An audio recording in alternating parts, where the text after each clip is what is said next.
Good morning.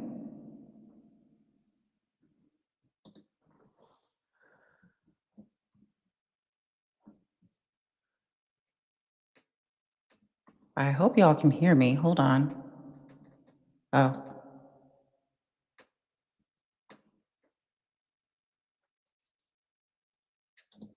okay, cool. We're good.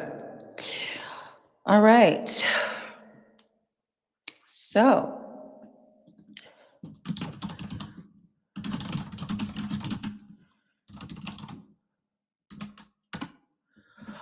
yeah. So, good morning.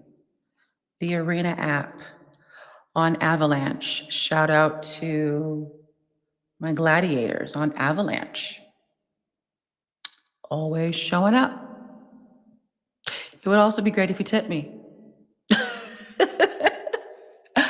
um, yeah, that'd be great.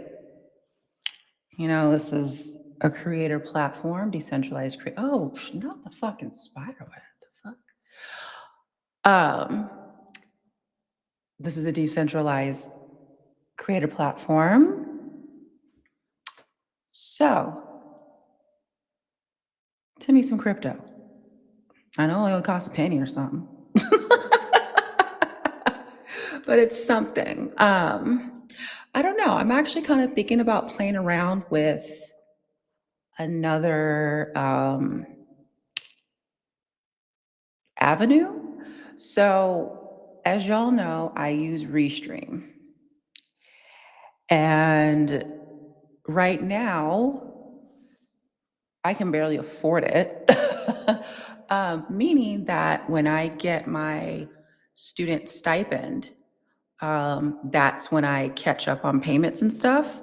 So I might be having to go down to like the free tier. And I don't know how many channels you can hook up to it. So, in the spirit of, I know yesterday when I did Tasty Talks Live with Lena Dow, which by the way, thank you all. I didn't film that I didn't show that on the arena. But it was live on YouTube and X. And even then I was talking about just like kind of trying to like make things a little bit easier for myself, like cutting back on stress. And that might be one of the things I do, is just kind of condense the platforms that I'm using and just kind of focus on one. Right now, I think I'm just going to focus on Restream. We'll see. Um, we'll see. I don't know. But I'm just kind of thinking about that. The reason being because as you guys know, I'm a student. My classes I'm a network security student. My classes are pretty demanding, and I still have to work on a student innovation project that I will have to present when I graduate. And that's kind of soon. I'm in my junior year at college now. So, I mean, it's not that far away. 2027, it's not that far away. And I need to get cracking on it. So, yeah, I just kind of have to condense. And then I also have to think about where I'm putting my energy, if it's returning anything, any sort of investment. I know on YouTube, I am getting more exposure, more like people are coming through and discovering me. So it may not be like monetary right now, but it's something. It's a return. It's some sort of return on my investment, which is my time and energy and money, all three resources. Um, and that produces some sort of return. X, produces some sort of return. And right now it's more of like um, it's more of like a community building return, which I'm okay with. I'm okay with community building. I'm okay with connecting with other people, for interviews and stuff like that, and just kind of getting that's a good return on investment. As far as arena is concerned, I'm not getting a return on investment. So that is why I may choose other app between that and then having to like switch out a platform possibly because I have to downgrade to another tier because like free tier.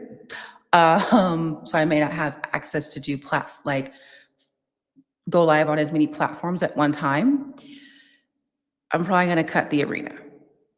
I think right now with the arena, it doesn't really make sense because I do plan on building on Avalanche. That's my student innovation project, is to build a private blockchain on Avalanche. But right now, and I think that then it'll be more applicable and make more sense. But for right now, it just kind of doesn't, especially if I'm not getting a return. So there's that. You got to do when you're the boss of your life, which we all are, we're the boss of our lives. You have to make those executive decisions, just like if you were running a business, like running, I'm very entrepreneurial and I'm doing like right now, I'm just like kind of building a brand, putting myself out there. And I have to make executive decisions. I have to make decisions that are best for me. So there's that. Yeah, like a new person right now. Okay. Oh, I forgot what's it called? Hello. I don't know if you're still watching, but hello. See, that's a new person. That's a new viewer. Like I've been on YouTube and I know that like with platforms, um, you do have to like engage and put into it, like on the arena. You do have to like engage and put into it. And admittedly, I kind of don't. I don't really go on as much to go on and support other people and like view their stuff. So maybe that's the sauce to Avalanche or to the Arena app. Like, I don't know. But again, it's just not working. And I have to do it make sense. So I don't know. I know that there's Twitch. I know there's a lot of people that, especially the ones that cover what I cover, which is like, well, tech, wrestling and life, like legit, like even like I'm even thinking about merging the morning show and the podcast together because that would just be easier instead of having like, okay, I'm sorry with the lighting. So I'll get to that in a minute. But yeah, it's not, yeah, this is, I don't know. Anyways, um, like I'm even thinking about merging the two. Like for one, I actually got it was very interesting. So one of my CCN folks. So BK, shout out to Society and Pop Culture 101. He is one of the hosts of Society and Pop Culture 101, which goes live every Thursday at I believe it's 5 p.m. Pacific on YouTube. Society and Pop Culture 101. Look them up. They have great topics that they discuss. Yeah. So, oh, actually, wrong one. I'm kind of multitasking here. So He told me that someone approached him like kind of hostile on Facebook and said that it wasn't even them. It was like their friend has the name Tasty Talks as a podcast, which, again, me being entrepreneurial, having that business background, I'm not dumb. I did my research. And a lot of people have Tasty Talks. Not a lot, but there are other Tasty Talks names. First of all, I've had Tasty Talks since 2017, and that's the first thing. Second is um, I just say Tasty Talks for short. The full name is Tasty Talks Tech, Wrestling, and Life. But I just say it for short, like in like my posts or when CCN presents it, it's Tasty Talks, just for short. Even on all of my podcast platforms that I'm on, my profiles, it says Tasty Talks Tech, Wrestling, and Life. I know you don't have that name, but yeah. So there's already kind of like, I don't know. And to be honest, I kind of have been thinking about um I kind of have been thinking about oh hey, main event mamas. Hello. I think it's the first time I see you in here. Welcome. um yeah, so I kind of have been thinking about changing the name from Tasty Talks, Tech Wrestling and Life to something else. The name that I thought about is actually taken. Well, it's different, but it's very similar to one that's already been around. And I'm just like, fuck. Okay, I'm not gonna change it. Just like I'm not gonna force myself into doing something just based off of one incident. And whoever this person was that kind of like approached BK was like obviously didn't maybe they were just trolling because if they had watched the full episode, because I was on Society Pop Culture 101, if they had watched the full episode, I always give where you can find me. Or even like throughout, I think it was in the beginning too. I don't know. Like I'm from Tasty Talk, like it, you could reach out to me and say something, but this person did not do that. Then my second thinking was it's my fucking crazy ex from Houston. I don't know what it is about Houston. There's something in their water. Motherfuckers are weird. I don't know what it is. Well, the water's shit. So maybe that's what it is. I don't know. Don't drink Houston tap water. I tried one time because I'm from California. You know what I'm saying? Like, I'm not saying our water is like the best, but you can drink our tap water, like if you have to, but you will not immediately feel like you're gonna not die, but like you don't immediately like feel like, oh crap.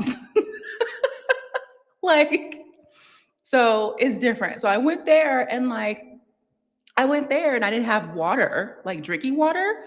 So I'm like, fuck, I need water. I need to drink some water. And I made that mistake. And I took like, I didn't drink a whole glass. Drank a sip. When that sip hit my stomach, oh hell, I was like, nope. No, no, no, no, no, no, nope. Never again. So yeah. But yeah, I could have thought it was my crazy ex-girlfriend because I don't know how many of y'all have a crazy ex that still will try to force themselves into your life to this day.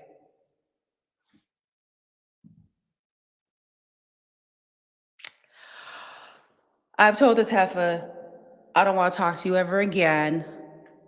And if it's like that, then you messed up. You know what I'm saying? Like, I used to try to like, because I'm always like, I do not hesitate to just cut someone off. Like, just once we're done, like exes are exes for me. Like, I don't talk to my exes. Like, anyone get into a relationship with me, you don't have to worry about me talking to exes. I don't talk to my exes. Um, because like I'm like, that's my well, I'll say that was my belief that you don't talk, that you just like cut off, done, that's it. However, in recent years, I guess as in maturing and evolving, probably about a couple years ago, like after my ex-fiance, back in like 2017, 2018, after him, I was like, there was, I don't know, I came across like this saying about leaving people. You know how like when you go to pass on, you're kind of like you're thinking about how you want to leave the earth better than how you found it. Like that's your contribution to society, your contribution to the world while you're here on earth is to contribute and have a great purpose and just leave the world better than how you found it, like I kind of like started having that approach with people. Leave people better than how you found them. Because I mean, in relationships, any kind of relationship, a friendship is a relationship. It's a ship. Okay. So any sort of relationship you guys that you guys embark on together. I kind of like that better because of the sun. Um, any sort of now it's kind of hold on. Ooh, now you can see my titties. Okay, now it's just no weird. No, no, no, no, no. No, they didn't have a double chin. Oh, fuck. It's new house. Who this? Different. We'll just whatever. We'll kind of leave it there. Like I don't know. Now it's weird because it's like focus. Fuck a duck. I did this. I should have touched it. Should have touched it. I should have touched it. I need like I do have blinds. Oh my God. Okay, we'll get into that next. I have some shit to like kind of get off my chest a little bit. Okay. Hey Nessa. I hope you're doing well. Um sorry, this lighting now. I shouldn't have fucking touched it. I should have left it alone. But anyways, because I look all yellow. Like, I mean, I still look good, but still, like, mm. Anyways, yeah, like I just kind of got on this thing where it's like you want to leave people better than how you left them, in relationships. Like, I'm sorry, now I'm just finicky. Um, when you're in relationships with somebody, or with people, whatever, and you decide to go your separate ways, whether it be in a friendship, relationship, like friendship, like courtship, that type of thing, like those. Oh, maybe I should just lean back. Hold on. Maybe that'll help. Like Fat Joe and lean back. Ah, that's actually better. Okay. Hopefully you can still hear me really well. Um, so I just believe that in those, like in a relationship, you guys are in this together, right? Like you had a connection, you did all these things. Hopefully, you guys have probably been through some stuff together, which means you have both taken some lessons. Like hopefully that's kind of the goal, is to take lessons you learn about yourself, you learn about how to deal with that type of person or other people. You know what I'm saying? Like you come out a little bit of a different person. And like with that said, I I kind of reshaped my perspective on keeping in touch with exes. So I'm thinking to myself, if that's the case, we've evolved, we've been through stuff together, and you know, we've yeah, we've been through stuff together, we've grown together in some ways. It would be great just to it would be great just to keep in contact and just like, okay, hey, like let's keep in contact, kind of keep up with each other's lives, especially if it doesn't end on bad terms. Me and my ex-fiance ended on shitty terms, bad terms, bad terms. um, After that, though, my next relationship after that was with a woman. We didn't end on bad terms, but she kind of like ghosted me.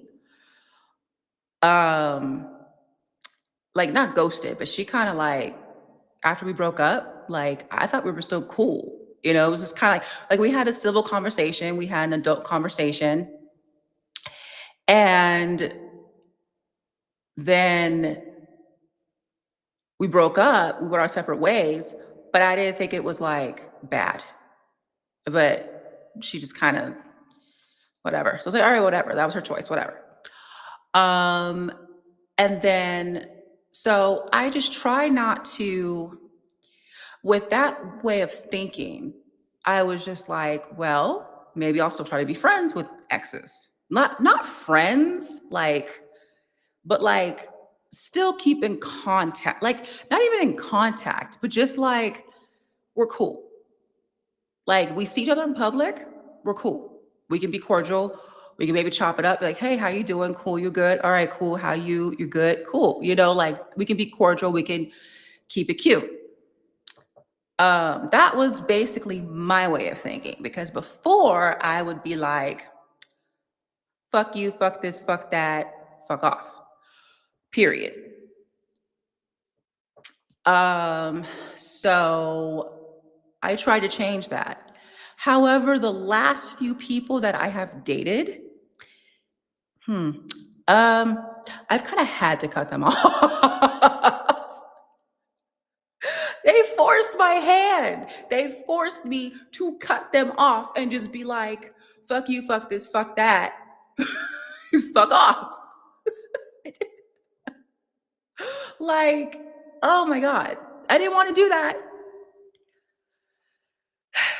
So I tried not to, but I thought maybe that this person that hit BK up and said, oh, this is BS, like, we have this name, blah, blah, blah, blah, blah, blah, was probably my crazy ex. The reason why I say that is because I was mysteriously added to an Instagram chat with her in it. Now, I have her blocked on social media. I have her blocked on everything. Because she was a narcissistic motherfucker. Um, and put me through emotional abuse, especially towards the end. Um, Kind of like scared me a couple times with like hurting me. Like we would be in a car, like she'd be driving. Like there was one instance where she was driving and she was like, she said that she would crash the car and kill both of us. So yeah. Um, like, so yeah. But she even like pretended one time to, when I was homeless and was trying to like avoid her, like stay away from her. She and I was like, don't contact me. I gave contact me, whatever.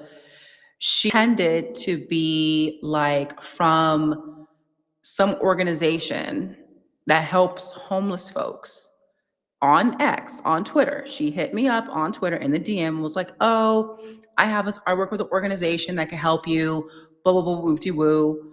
And yeah. So I was a little suspicious of it. But I think what ended up happening was she gave me a phone number to call because she would like create all these like get those like phone apps. You know those apps where you can get like a different phone number? She would do that. She would have like these burner type of numbers. And she gave me one of those. And she gave it to me via like on Twitter, like through the DM.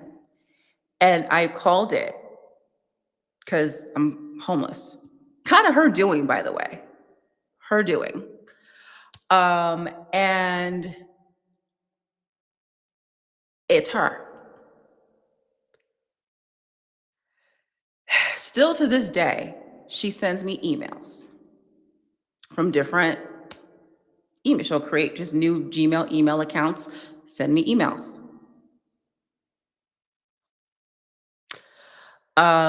Despite the fact that I have said, please don't not please, but just like I've been nice about it, I've been a bitch about it, I've been everything. I made it very clear, don't contact me. It's one thing, and it's always kind of like, oh, I just want to see how you're doing. Great. You can see that. Obviously, you're stalking me on social media. You're using other people to like look up, because I've actually seen her do this. She'll take someone's phone and she'll be like, oh, can I see your phone? Can I use your phone? Which to me is weird because it's like, you have a phone, bitch. What the fuck is like what? Anyways, people will be like, okay, yeah, whatever. And then she'll go on like Instagram or wherever on their account and then search for who the person she wants to look at, like so me, for instance, through their account because she's blocked. Her account is blocked. So yeah, bitches, yeah, on another level. And so it's like, I know she's doing that. And like in the beginning, I knew that she was having people like follow me, or it was her accounts follow me to kind of like keep tabs and kind of see. And it's like, okay, if that's the case, you just want to know how I'm doing. You see how I'm doing. You can kind of see it. You know what I mean? Like you can see it. So if you can see it, then it's like, oh, okay, cool. She's good. She's moved on. Great. That's it.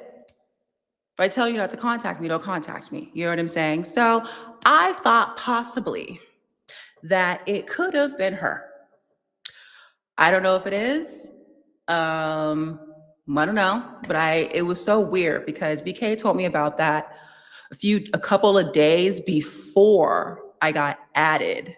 I think it was a day, like either 1 or 2 days before I got mysteriously added to that group chat on Instagram. So, which I need to figure out how to block people from adding me to chats on Instagram.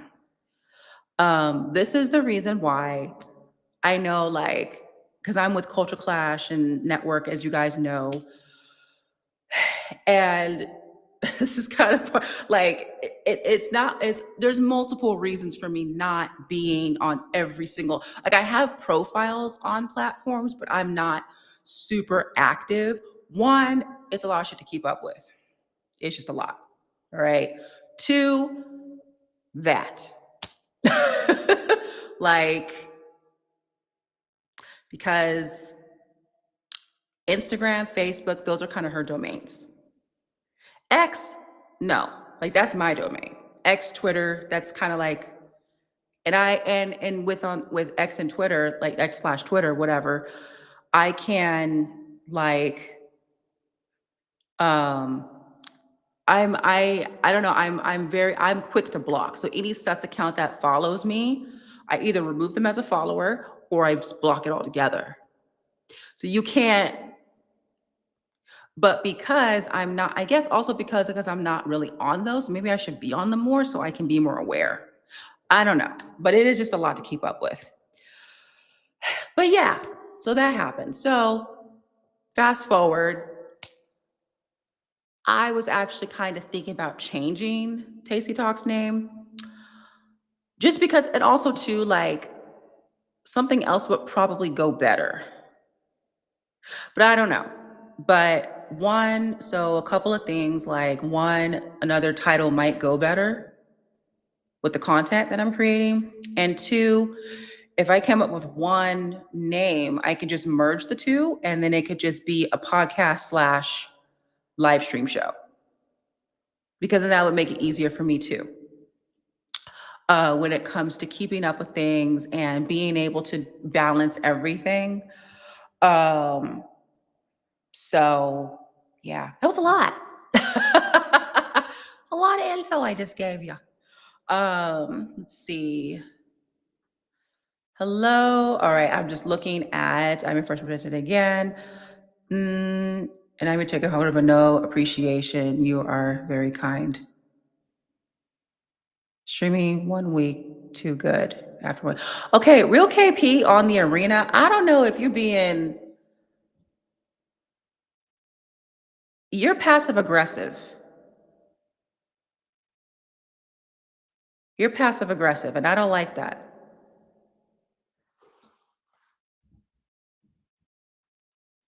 I don't like that shit. I'm not just streaming live on the arena. I'm streaming live on multiple platforms, and I gotta be so. You're passive aggressive. Do you, boo? Anyways, um, so all right. See, like, hold up, Nessa, who's my CCN family member. I haven't even posted her comment yet. You don't see her in the chat complaining?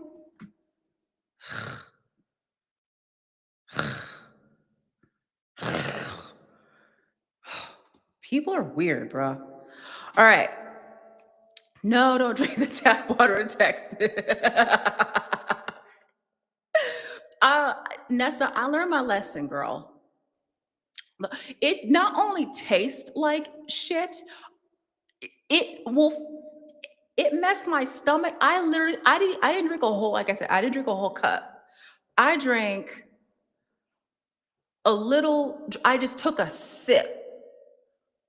And that little sip, my stomach said, I said, oh no. No. No. No, ma'am, Pam. No, ma'am. Yeah. All right. In other Mimi news,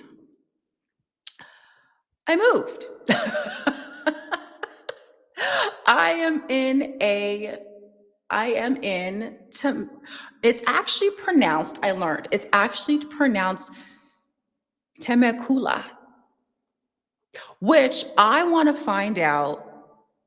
Maybe we can do that. Maybe we can do that right now and let you guys know. Let me see if I can find the site real quick. Which it could actually be either Spanish or Indian, like native. Which I think it's native because I'm not too far from Pachanga. Pachanga, like the reservation, like Pachanga Casino reservation, and then also Paula is a little further south, towards Rainbow. Yeah, there's Paula and then Pachanga. So I know we're on native land. So I think Temecula is native, but people call it Temecula. You know, whitewashed. It's whitewashed. Whitewashed, it's Temecula. But it's really Temecula. So let me see if there's actually this really cool website that I found. I discovered it in Phoenix. And you can actually type in like your zip code and it'll tell you which like native land, like which tribe land you're on. So, and I like doing that. Let's see. So what can I find out which, actually I'll share my screen. You can see it as I'm typing. Let me see, how does this look? All right, that's cool. Find out which, um,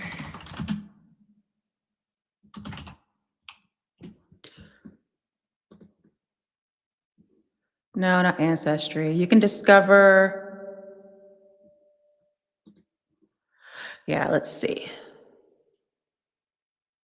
Steps to find native land, digital, explore the map. Okay, so it must be this.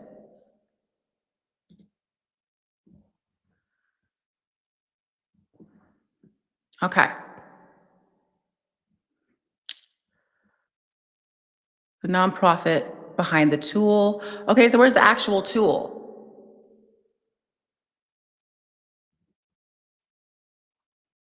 Let's see. Maybe this is it if I click interactive map. Okay, so native land digital. Search your, okay, obviously I'm not gonna put my address in. I don't even think I wanna put in, hold on. We're gonna change it up here. I'm gonna stop sharing. I think, yeah, for privacy purposes, I'm not gonna be that open with y'all. Okay, I'm still learning my new address, so yeah. Well, I know the address. Yeah, I'm still kind of, I know the street. Okay, okay.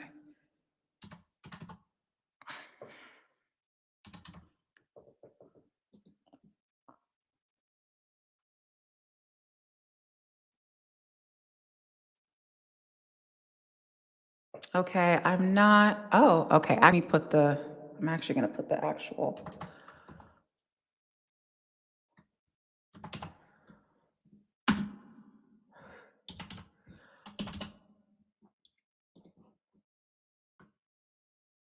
Oh, okay, Zoom. Oh, wow. Interesting.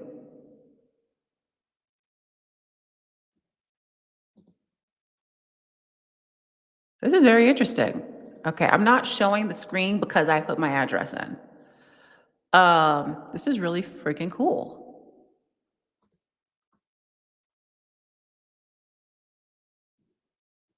Okay. Oh yeah. Ooh, yep. See exactly. Okay. Now I can show you this screen because it doesn't have my address. Oh my gosh, it's even part of. Okay, okay, okay. See, this is really cool. I like stuff like this. Okay. Oh, shit. Okay, it's this one. This is the right one. Okay. So I am, according to nativeland.ca, is it a Canadian website? It has to be, it must be a Canadian website. It's actually really cool. So according to Native Land, native-land.ca, I'm actually going to drop the website so that you guys can.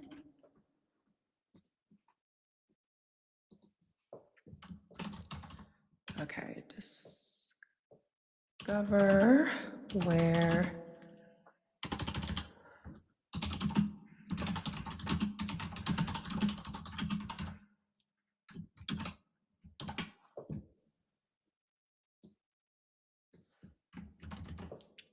Okay. So I added that to the chat. I can only add it on YouTube. Let me go on X because I actually kind of want to add it. This is really cool. So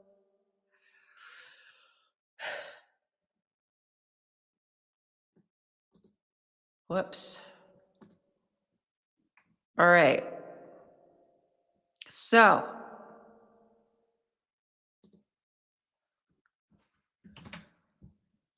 oops.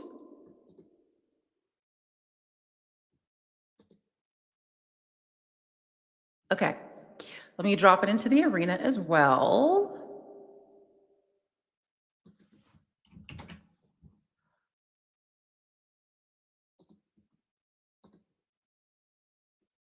Okay. Um,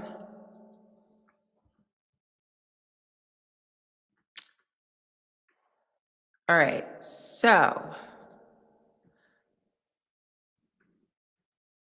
All right, let me go back to here. All right. Yeah. According to the map to nativeland .ca, I am living on, I don't even know how to pronounce this. Well, I guess I can say Luiseño. I can say that. So I'm on Luiseño tribe land. Was it Peo Kawichum? Peo Peom Kawichum. I think I'm on. Yeah. And then there's the websites. So see how I said like that Pachanga, I live by Pachanga. So that makes sense. Pachanga, yep. Pachanga Band of Luciano Indians. Remember I said I live, Paula's not too far away, Paula Reservation and Casino. Paula Band of Mission Indians. Rincon Tribe. Um, Luiseño Bands La Jolla, which is like not way further south, but it's further south. That's in San Diego. Palma, San Luis Rey, Soboba. Yeah, that's really cool. So, yeah, I like to learn that kind of stuff, because I think it's important. I think it's important that we acknowledge, you know, I think it's important that we acknowledge like which land that we're on, because obviously this land was stolen, and just built upon. So I think it's important that we understand that. I'm not saying like have guilt about it. I'm not saying that at all. I'm saying just take into consideration. I know Thanksgiving is tomorrow, and we're celebrating, it's a celebration to, well, one, it's a capitalistic holiday. People buy, or, all that stuff. You get it, like, duh. But, there was a lot of people don't like to celebrate.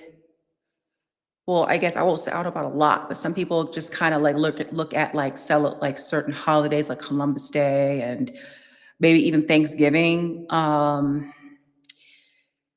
as historical, like basically like we're celebrating killing people and taking over their land. Um, I mean, I don't know the exact history behind Thanksgiving. I want to say it kind of has something to do with that as well. Um, so, I mean, if you're in the chat and you can kind of enlighten me, please feel free. Not in a dickish way either.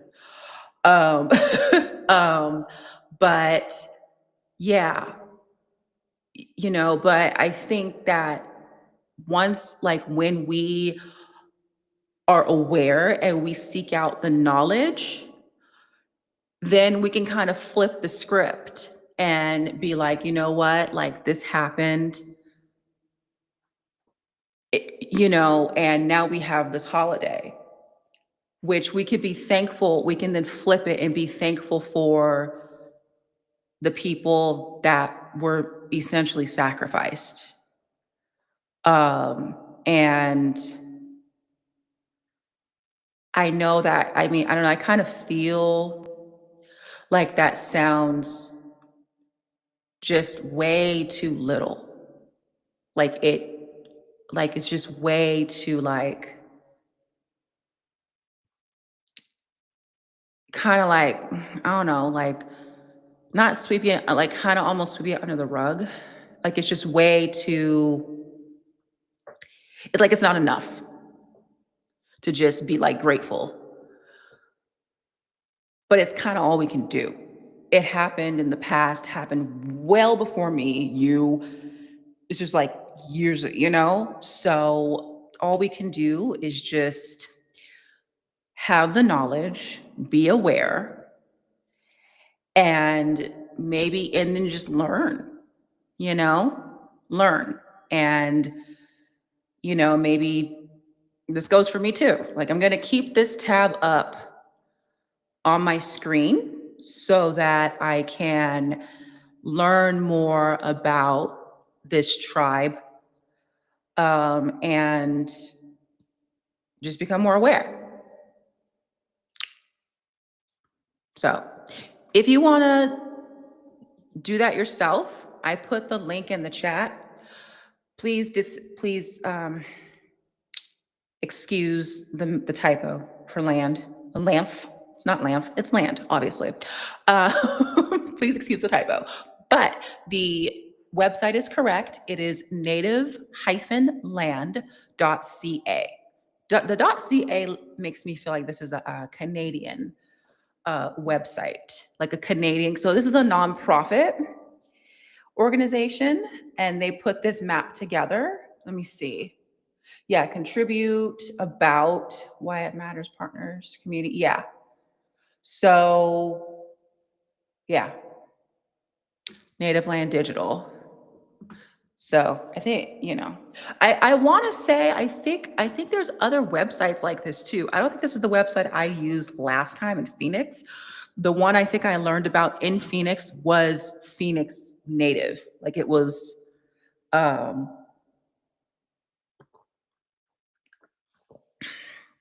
it's a Phoenix, like an Arizona site, like an organization in Arizona. Because in Arizona,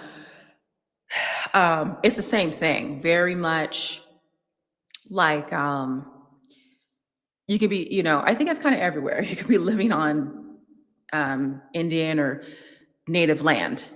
And actually, it was in Phoenix that I learned, um, it was in Phoenix that I learned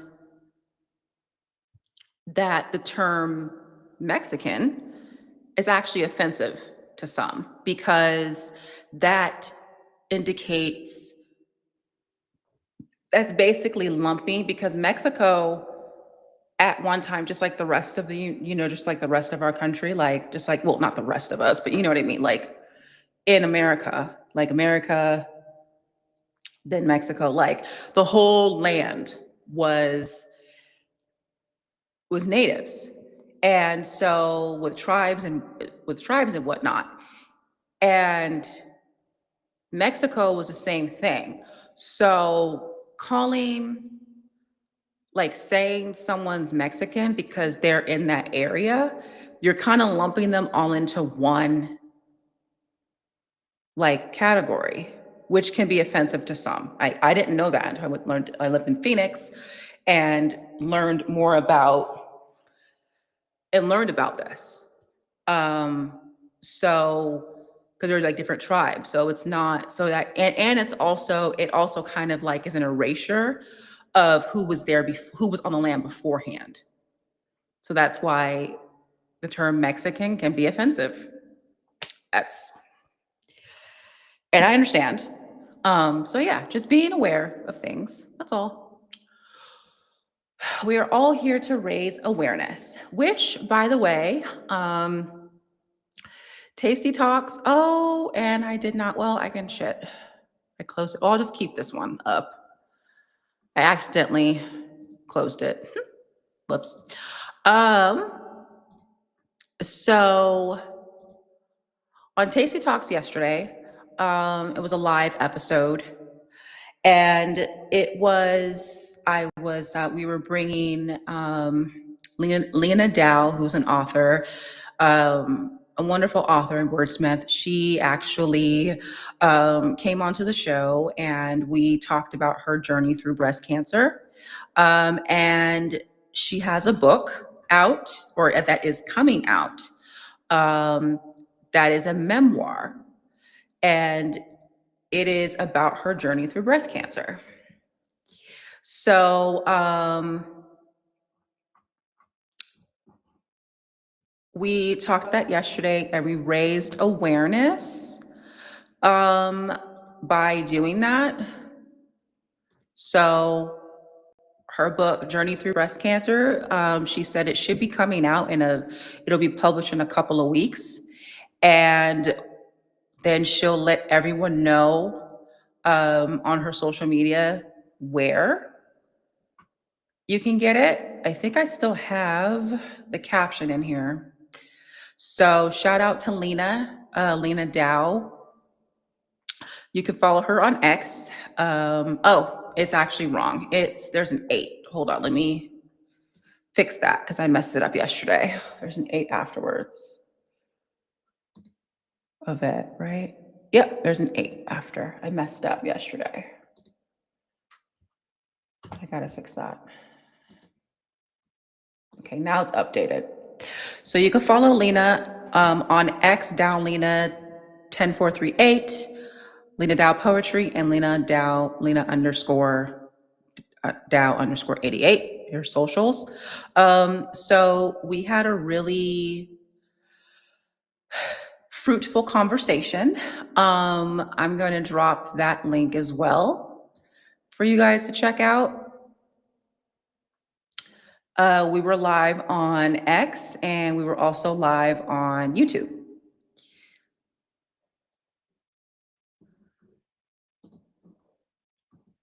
So you guys can check that out. I think I will have it be, I think I will actually also have it like drop it as just a regular episode. Um,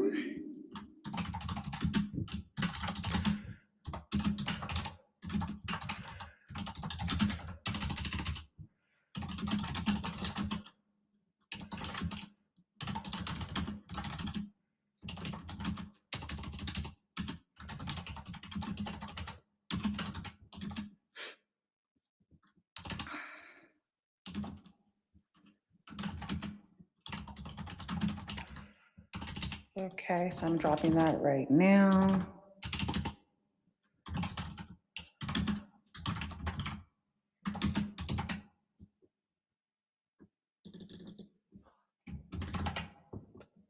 Okay. So you guys can watch that. And actually, can I pin that too? Does it replace it? Okay, it says 2 pinned. Cool. Doesn't replace it, it just adds.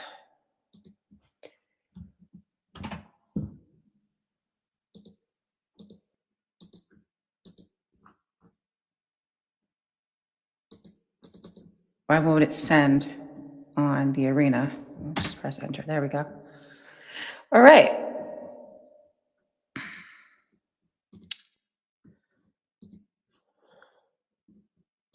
So,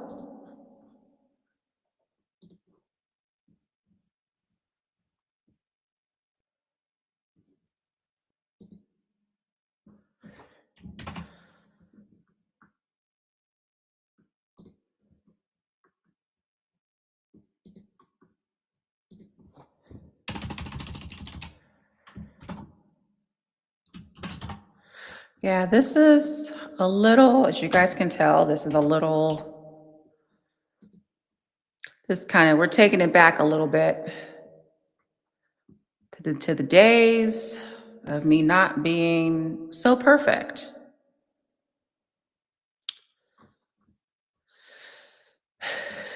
Which I kind of had to do today. I just kind of have to lean into imperfection because your girl's tired. Again, I moved, as you know.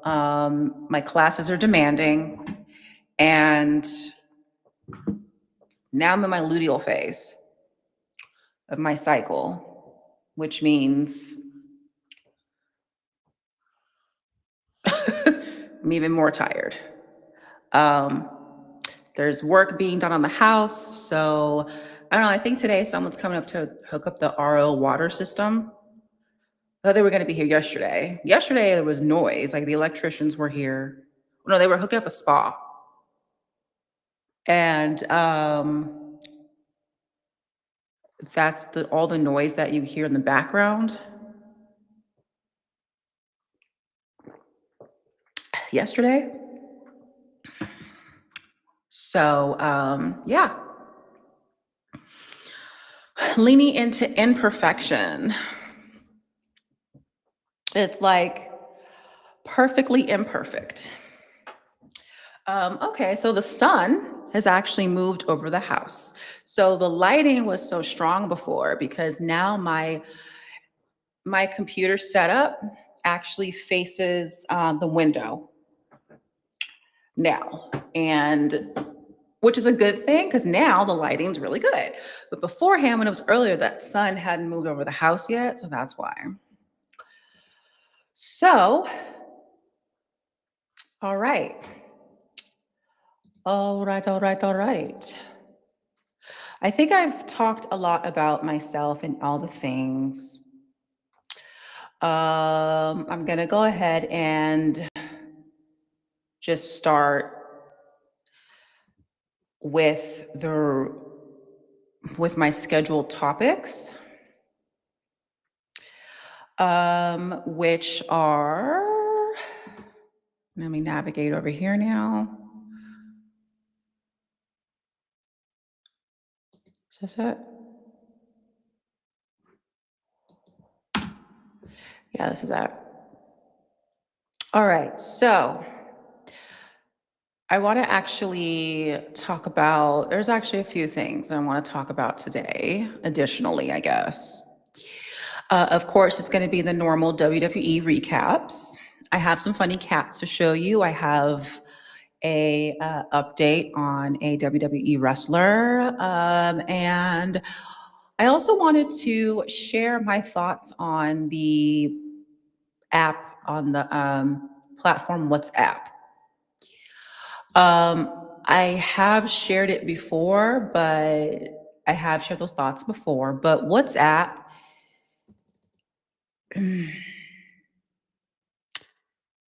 I guess this is kind of, I think I will call this segment Fuck Zuck.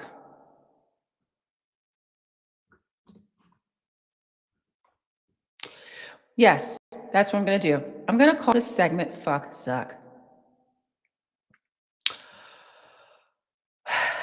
So, yep.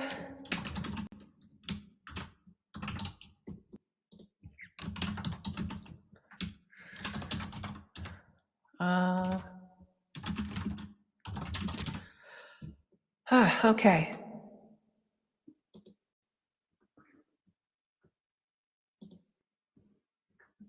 So, reason why I say that is because let me actually get hold on. Let me get in crisscross applesauce. Let's get a little more comfortable here.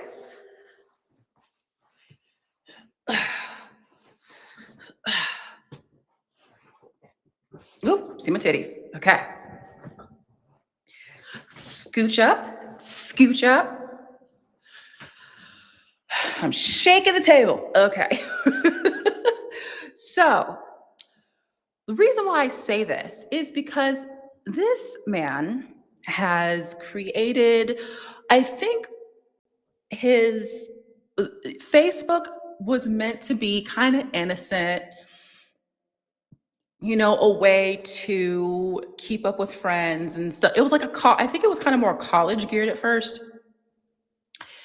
Then he started getting involved with the dark side of tech, which is selling data, information, things of that nature, right? And then also like, ads and stuff like that. Like, okay, like fine ads, but then giving those people access via cookies to information, like, for marketing purposes. So just all about money, money, money, money, money, money. And of course, me being in this space, this tech space, I've caught on to this. And he's not the only one who does it. I mean, even like he's not. And that's why everyone kind of goes after these big like tech giants because they're assholes. And it saddens me a bit because, I am a use technology for good. And there has been moments where you use technology for good. Um, and there still are. Why I say fuck Zuck, and I've been saying it for years. And also Elon Musk can go in there too. Even though I'm on X, I got the blue check. So it's a thing that I wrestle with as well. Because while I'm telling y'all this, I'm telling myself this, and I'm thinking about to myself, like, I'm just as guilty because I'm partaking. I mean, we all are, including myself. So I have to hold myself accountable and I have to look at what the fuck I'm doing too. I'm participating. On Facebook, another reason why I don't really use Facebook too much is because fuck Zuck. I still have friends on there. I still pop in every once in a while. I guess I want to let people know I'm alive. I kind of want to go on now for the events aspect of it. Meaning, because I'm trying to kind of get out in the area, kind of get to know people, whatever, like getting where I fit in. And the Facebook events platform is pretty useful for that. But I'm not really on, I think I'm filming. Where out? You have a napkin. Oh well. Um, yeah, so, and I don't, yeah, so it's really good for that. So I do use it. And see, that's a good thing. That's for good. But now, just like Facebook has been, like, first of all, there's also Meta. So I think Meta seems like to me it's his way of still doing the bullshit, but kind of covering up in the name of AI. And it's not covering it up, but it's like, okay, I'm going to do my bullshit now. And now I can do my bullshit now in plain sight. Plain sight. And yeah. So the reason why I'm saying that now, though, saying fuck Zuck, is because WhatsApp. So WhatsApp is, as we all know, it's like a Telegram. You know, it's connected to Face. I mean, it's like now it's like a bundle now. So there's like Facebook, Instagram, and WhatsApp. The thing that with me is that now I'm starting to see ads, and you may have seen the same ads where they're marketing like for kids, for teenagers. So you can see like in those ads, you see like a kid who is learning how to play hockey. He's chasing his dream being a hockey player, what have you. And he uses Facebook and Instagram. He's getting messages from across all platforms, from people who are helping him. And now, there's like teen protections in place. You know, on Facebook or Meta, well, actually on Facebook, because again, I think now it's separate. Before it was like kind of merged, now it's separate. So I feel like, one, there's a thing where it's like we're taking a step back, and it's like it's almost as if we got to get them where they're young. We got to get, because they have longevity of data. Think about it. Just like any company, like in this capitalistic society, who was looking for long-term, like loyal customers type of thing, or like consumers in the long term, get them while they're young, get them in their teen years, get the information then. You can get their information on what they like, where they go, all these kind of things, right? All this data, you can collect that data. And then I think also too, Meta, like, I know there's like the Meta glasses and stuff like that, where it's like AI and you can kind of take it. So I feel like the data from WhatsApp, Facebook, and IG are now is funneling information to Meta. And I mean, he's creating his own kind of like distribution chamber.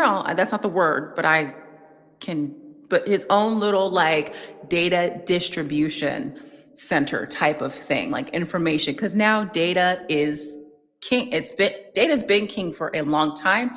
It really is now. Data is money, honey, manyan. And now it's kind of like sickening that they're now putting up these teen protections to try to coerce parents to let their kids use, like, oh, it's okay now. You can have, you know what I'm saying, in order to get information. You know what I'm saying? Um, so WhatsApp, and I don't have like, I usually will have an article in front of me. I don't necessarily have an article with from today. I can actually look, but I have been listening to the Cyberwire. Shout out to the Cyberwire, powered by N2K. I've listened to the Cyberwire, and there has been a lot of talk about WhatsApp in the realm of cybersecurity and data. Like it is in the realm of like data security. And let me see if I can try to find something right now, real quick, possibly.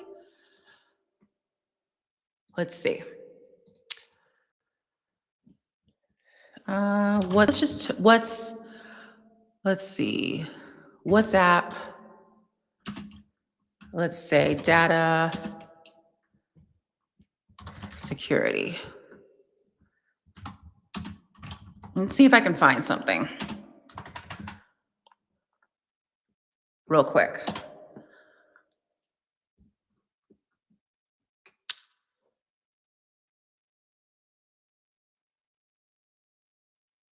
Okay, here we go. Here's something from Wired. A simple WhatsApp security flaw exposed 3.5 billion phone numbers.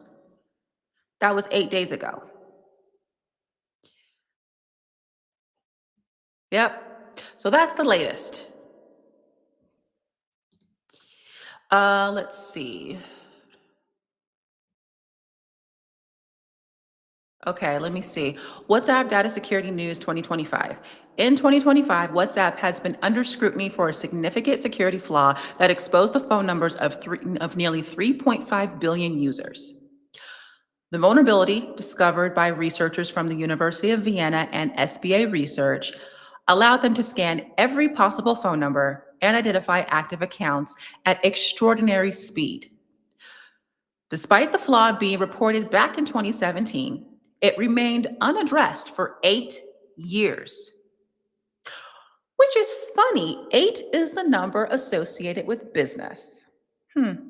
Okay. Anyways, highlighting the need for continuous independent security research on widely used communication platforms. Meta has since implemented rate limiting measures to mitigate the risk of large scale exploitation. The findings underscore the importance of robust security measures and the need for ongoing vigilance in protecting user privacy on the internet. So basically, what happened was this went on for 8 years. It was ignored. This is why fuck Zuck. He ignored the shit. It was ignored for 8 years. Now they're trying to capture a funnel of younger users so that they can have their data, which I'm thinking that they're thinking they can have their data long term.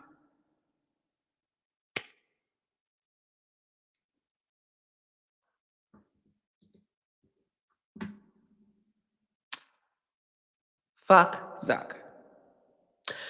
Now, again, and then not only that, but This is going to probably most likely create a trend if it hasn't already. I know that there are some, I think that there are some additional security measures, I think in the UK or something like that, that people, that citizens are saying are masking as trying to protect children, but it's not really trying to protect children. It's basically like just grabbing more information, like I said, just to like get them in while they're young. You can have a targeted consumer for a longer period of time. So, yeah. All right. Let me actually, from that, we're just going to leave that there. I'm actually going to do some shout outs right now. I want to shout out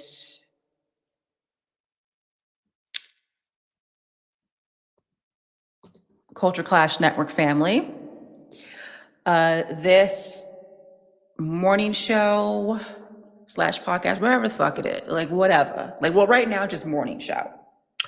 Um, is on the Culture Clash Network, and these are the rest of our shows.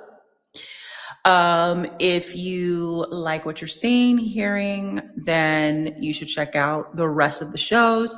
I know in the chat earlier was Main Event Mamas. They're actually a great wrestling and also life podcast show. And I'm not exactly sure of their schedule because they have a lot going on. They do a lot and they do a great job at it. um, and yeah, so shout out to them and shout out to the other shows. Main Event Mamas focuses on wrestling and also life and specifically parenting, that part of life. And then I think today, I haven't really had a chance to confirm the rest of the shows that are be going on today, the rest of the lineup. But usually on Wednesdays, okay, so the room is not happening. The room is every other week. Let me change that. I know that's not happening today.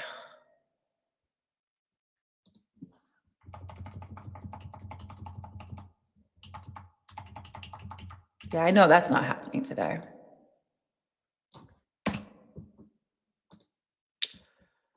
Oops. Okay. So, as far as the other shows that will be happening today, I believe they're happening today still. We do have the Thanksgiving holiday, so they could change, and I'm not exactly sure. I didn't get a chance to double check. But today's lineup is normally going to be the Humble Roses podcast, which I think that actually Dallas confirmed it. Yes, the Humble Roses podcast at 4:30 p.m. Pacific. I believe there's actually a interview, so that it might actually start earlier. Don't quote me on the interview. I'm not sure of the interview. How about you follow the Humble Roses podcast, and then you'll know. So then it might actually start at 4 p.m. Pacific. And then to my best knowledge, I believe Sports for You Wrestling will also still be airing today at 7 p.m. Pacific time.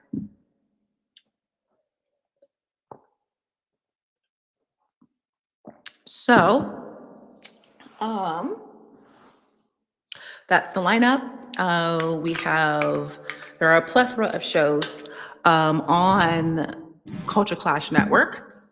And you know there are going to be we have Survivor Series coming up. So on Saturday. Unfortunately, I'm actually going to still be here at home, an hour away, just under an hour away from San Diego. My plan was to at least go to San Diego. I knew I wasn't going to be able to go to Survivor Series because expensive. But I knew that I was like, okay, I looked into a couple of places that were actually going to show Survivor Series at like a couple of bars. And I was actually just going to go there and just watch it like with other people and just kind of be like in the buzz of it all, like downtown San Diego, where it's going to be. It's going to be at Petco Park. But your girl had to get a new computer. So yeah, I had to get a new laptop because my other one just, I had to upgrade. So between getting the laptop, the microphone that I'm using and everything like that, definitely it was over a grand. So there was that investment. I had to make that investment stat. And because I couldn't even edit or anything on my computer, and I also have school.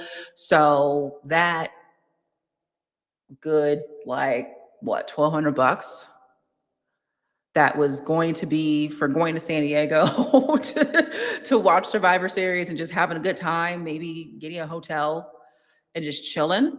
That went to my stuff, which, hey, that's what happens.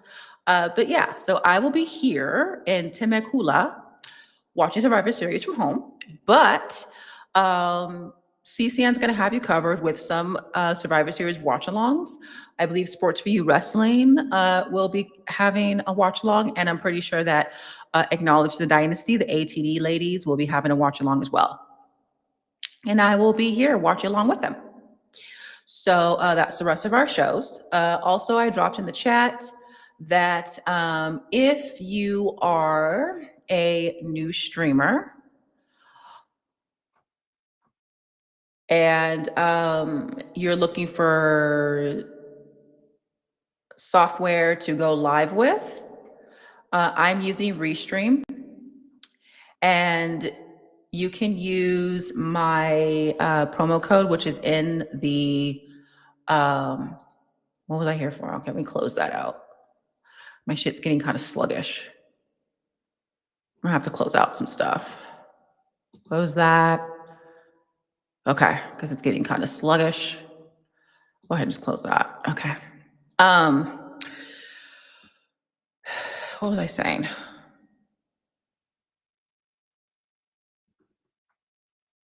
I forgot. Oh, Restream. You can use my oh, hey Lena. 11:30. Okay, hey Lena. Yeah, this is Lena Dow. So again, in addition to my Restream promo code being, or my promo link for Restream being pinned, the live podcast episode of myself and Lena, where I'm interviewing her about her new book, and just like asking about her journey through breast cancer, that's pinned. For those of you on YouTube, it should be pinned. I also dropped it in the chat on Arena, and I also dropped it on X. So, in addition to that, if you are a new streamer, such as I'm still relatively new streamer, such as myself, and you appreciate sound quality, well, first of all, that's a tribute to a microphone that I have. But also, I'm using Restream, and you can get a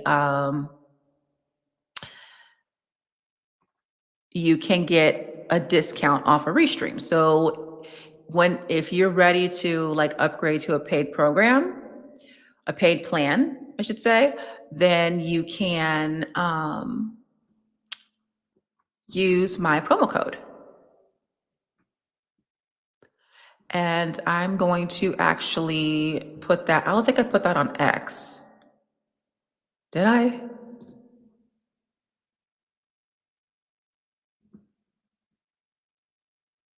I can't tell, and I don't want to. Okay. Okay, I did not. Let me go ahead and add that to X as well. Because like I said,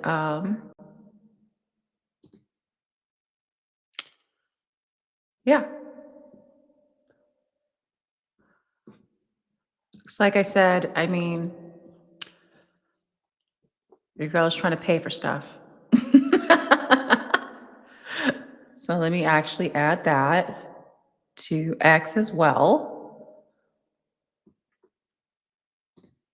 Hope I didn't spell that wrong. I probably did. Yeah, it's Restream. I didn't update that. There's so many things to think about. Oops.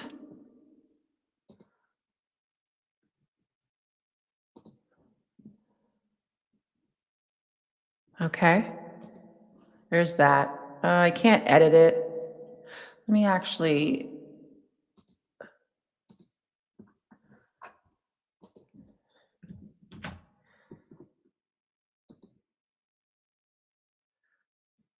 That one's better. There we go. So yeah, you can use my affiliate link. You can get $10 credit towards a Restream paid plan.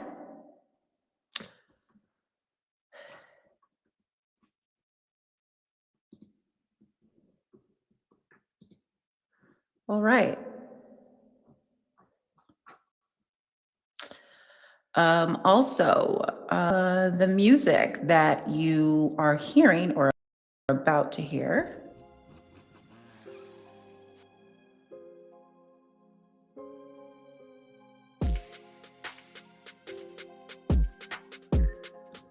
this music right here that I'm playing. Sick beat, right? We're just gonna let that loop in the background.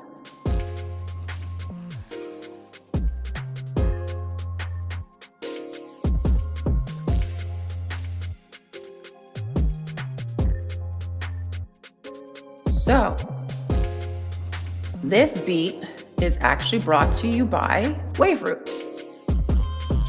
Waveroot is a platform where you can get royalty-free music to use in your podcasts, your live streams, and the person who produced this beat is the talented Lanjo, and he is actually out of Central Africa. So be sure that you check them out as well.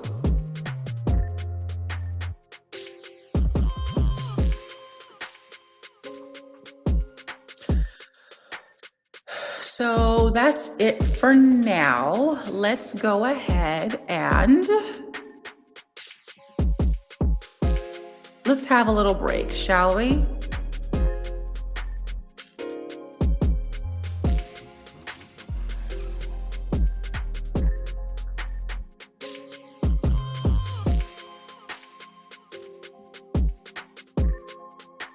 So, whenever I take breaks, and on Mimi Morning Show, I like to share cat videos because I love cats. I'm a crazy cat lady. Crazy cat lady. Yes, I am. I don't care. I wear it with pride. I'm actually going to turn off so it doesn't go, but yeah. So these are greedy cats.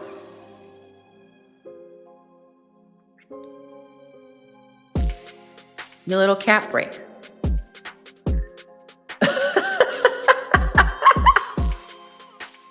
Just keep stealing the time.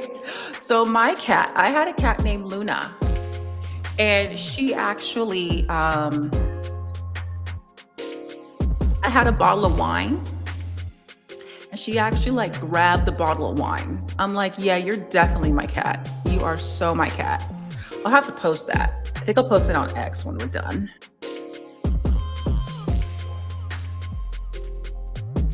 But it's still cute. I know it's bad. This is why people are the reason why people will tape this stuff is because even though it's so mischievous, it's horrible. Some people even may say it's gross, which I understand. But it's still cute.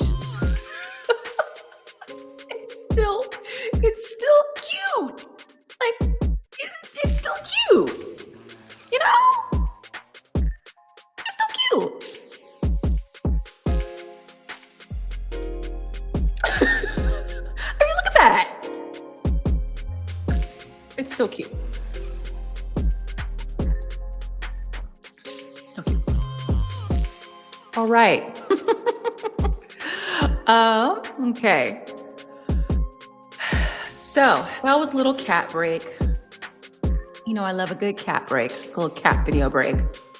So I'm going to go ahead and jump into WWE updates. Before we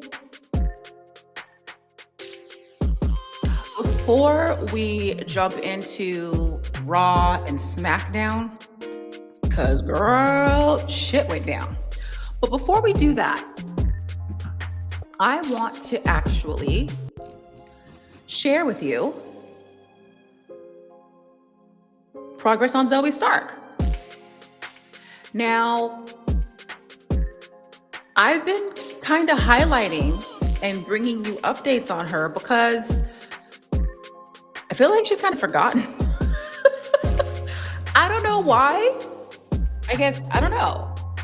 Maybe she's not very liked. I don't know. But you have to recognize that her injury, like, I felt for her. That injury was so, I like, it's in my head right now. And it's just like, oh my God. So, and I don't, do I follow her? Let me see. I don't follow her, but I have seen her updates that come up on my For You page. And yeah, I've been seeing the growth that she is doing. She has been rehabbing her knee, and and then I think she even got baptized. Now, y'all know, well, I don't think y'all know my views on Christianity. You can kind of tell, but even though it's not, I mean, I grew up in a Southern Baptist household, went to church, went to Sunday school, did all that. It's just, Christianity is just not my thing. But anyone that feels that dipping into religion, spirituality is going to make them a better person, and it does make them a better person, and it gives them like motivation and inspiration, hey, I'm for. It may not be my thing, but it's your thing. And if it makes you a better person, if it helps you, more power to you, boo. So she got baptized, and now she is looking like she looks like she's she's closer to getting back into the ring in WWE, which is great because, I mean, we need more people to kind of be like there and ready. My only thing is that when she comes back, I hope to see some character development. Like, I hope that while she's rehabbing her knee, that some of her experiences, like, she can kind of put that into her character and we see some development. I'm curious to see how things are going to come back, like how things are going to go. But I feel like no one's really saying anything about her, and that's why I'm saying something about her. So as you can see, the video's been on loop. Her update says 6 months in and finally able to fully run and pivot pain-free. It took some time to get there, but we got there. Thank you, Optimize P2P, I guess physical therapy, one step closer to getting back in the ring. And just a kind of... Two. Yeah, you can see her kind of going back and forth, doing those fronts. She's looking really good. So that'll be exciting. So I just want to share that update.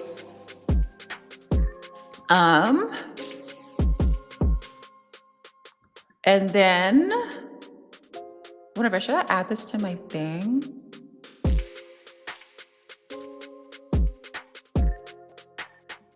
I'm trying to think if I should share it, like retweet it, like repost it.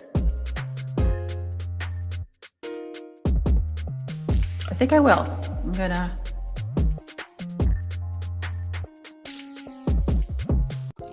Okay.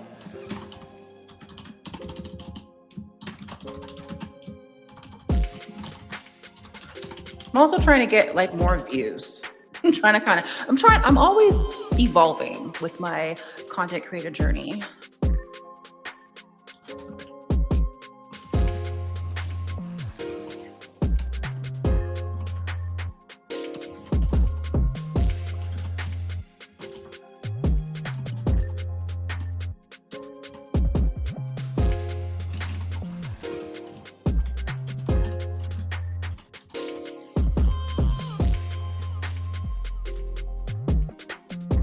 Okay.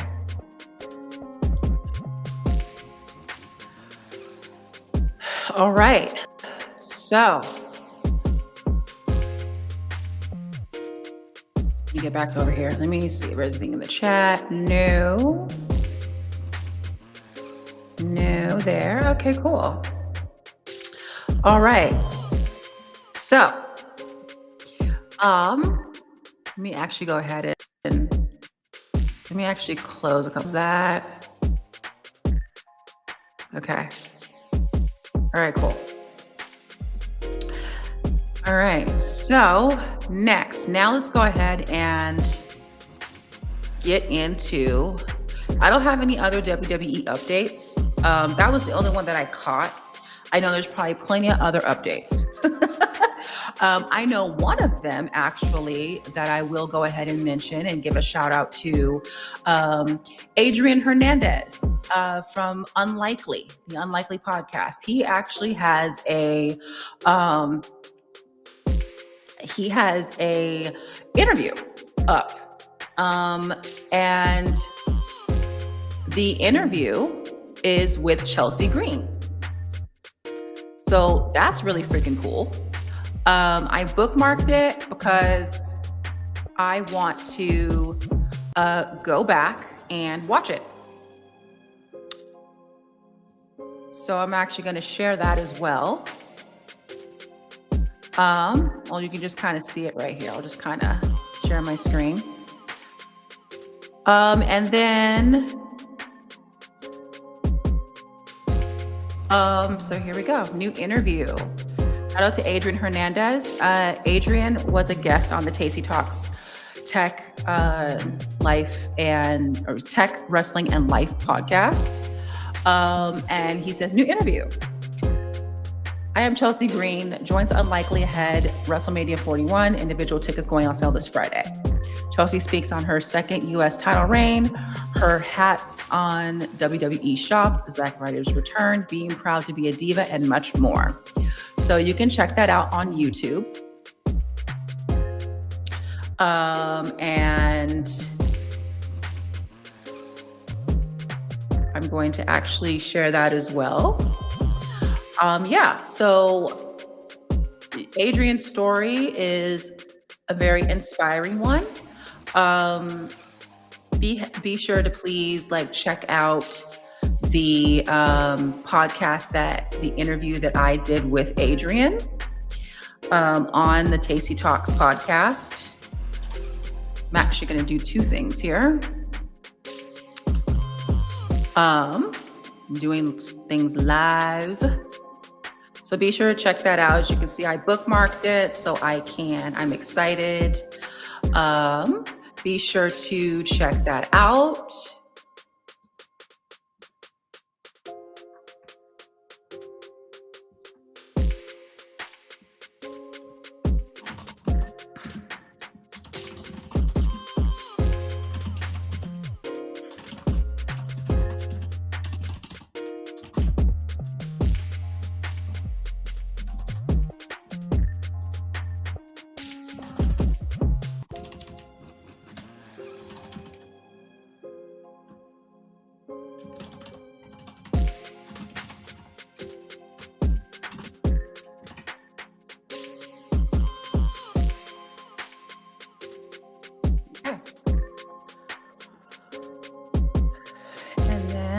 going to drop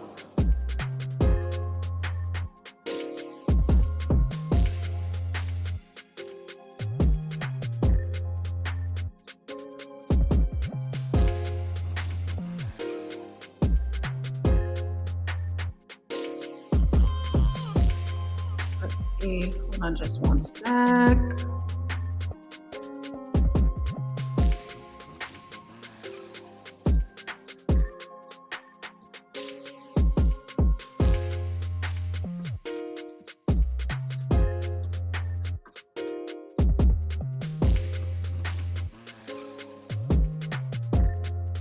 All right, so for those of you on YouTube,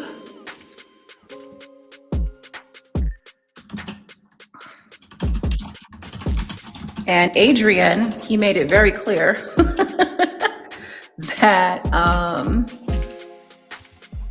he's usually the interviewer. So he also did an interview with the Humble Roses podcast. So he has been very generous with his time to us over at the Cultural Clash Network. Because he usually is he usually asks the questions. So very grateful. So be sure to go ahead and check that out. My interview with Adrian Hernandez. Yeah. An unlikely content creator heavyweight. That's what it's called. So be sure to check that out. All right. Now let's get into these WWE recaps. We're going to start with SmackDown. Makes sense, right? It was last Friday. So let's start there.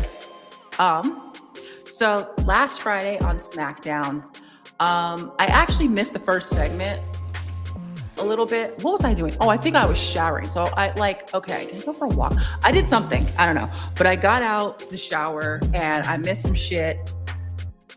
I didn't see it. I was listening, but I didn't see it. So I wasn't fully seated and taking notes yet. I did catch that Cody got jumped by Drew McIntyre. Excuse me. So yeah, he gets jumped. Actually, hold on. I have a visual for that. So Cody gets jumped by Drew. And from Russell Ox, here's the photo. So he gets jumped. Like, I forgot how it happened. There's so much shit be going on, y'all. You know, it's hard to keep up.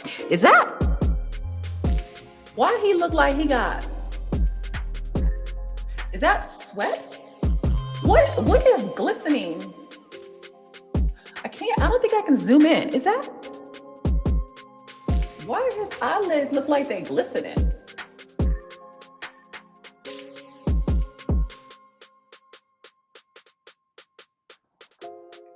Does he have?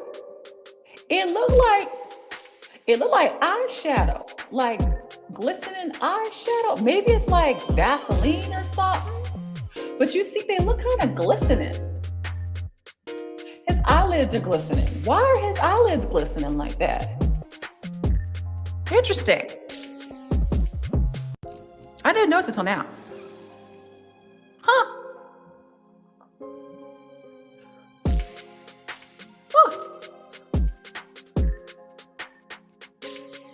I mean, whatever it is, yeah, because it's his eyelid, because you don't see it anywhere else. And I'm like, okay, maybe it's sweat. You don't see sweat or no other glistening anywhere else except his eyelids. Like, why is that? It looks like glitter, or maybe bronzer or something, you know, to kind of like pop. Huh, interesting. Anyways.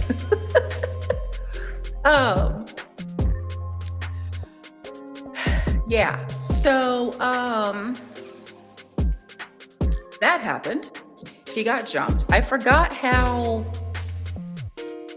I don't know.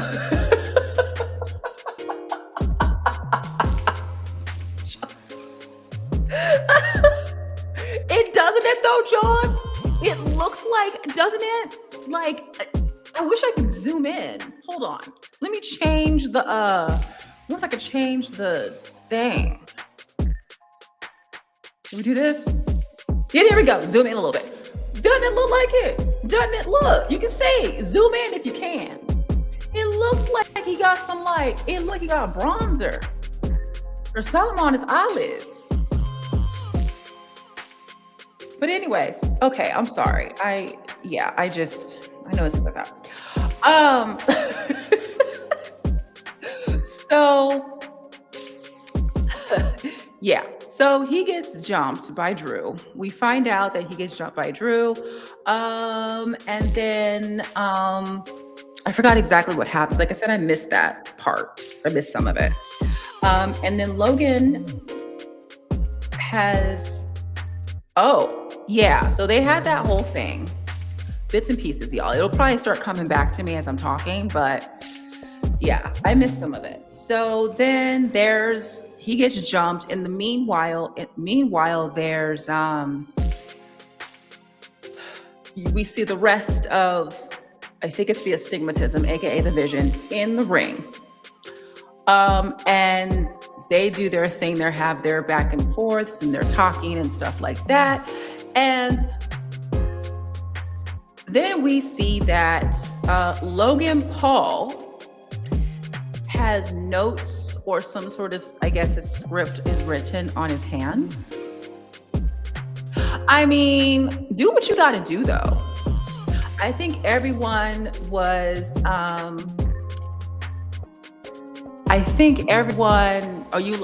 Nessa, are you laughing at the eyeshadow? Cody's eyeshadow, the bronzer on his eyelids? I mean, hey, it didn't look bad. That's a good trick. I might even use that trick. Like just put a little bronzer. That's a good idea. Anyways, but yeah, so as you can see, Mr. Paul has notes or script written on his hand. I'll zoom in. Hold on, let's zoom in. So there's no question. Oh! I didn't realize it was that much of a zoom in. God damn. Yeah, you can see that. That's too bad we can't. Okay, you know what? We need someone who is really good with like Photoshop to clean it up so we can see exactly what is written. That's what needs to be done. Like that for real. We need someone to like decipher this out. Like what exactly was written on his hand. Yeah, I mean, hey, do what you gotta do. Like for real, for real. I think someone also wrote on X, they were saying like the only reason why everyone's coming saying something is because it's Logan Paul.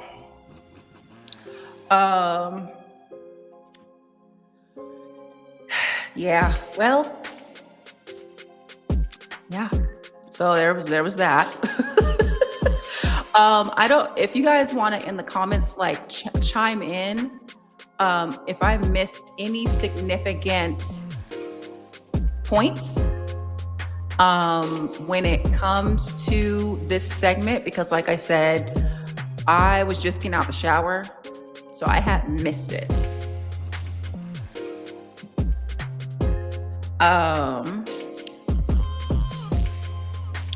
So if anyone wants to chime in,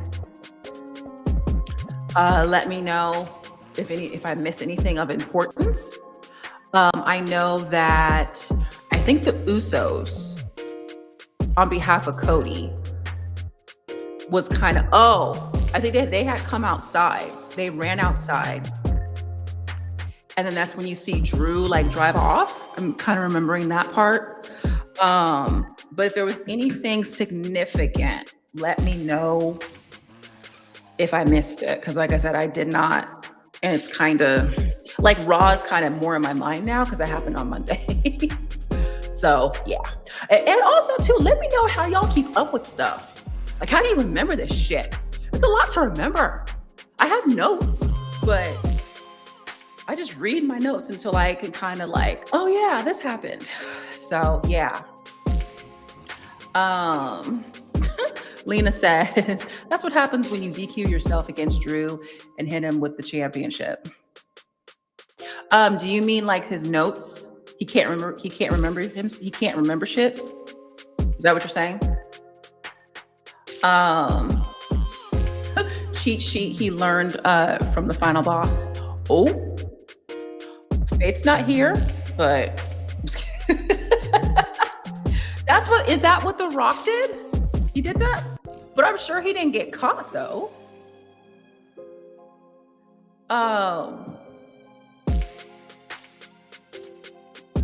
Yeah.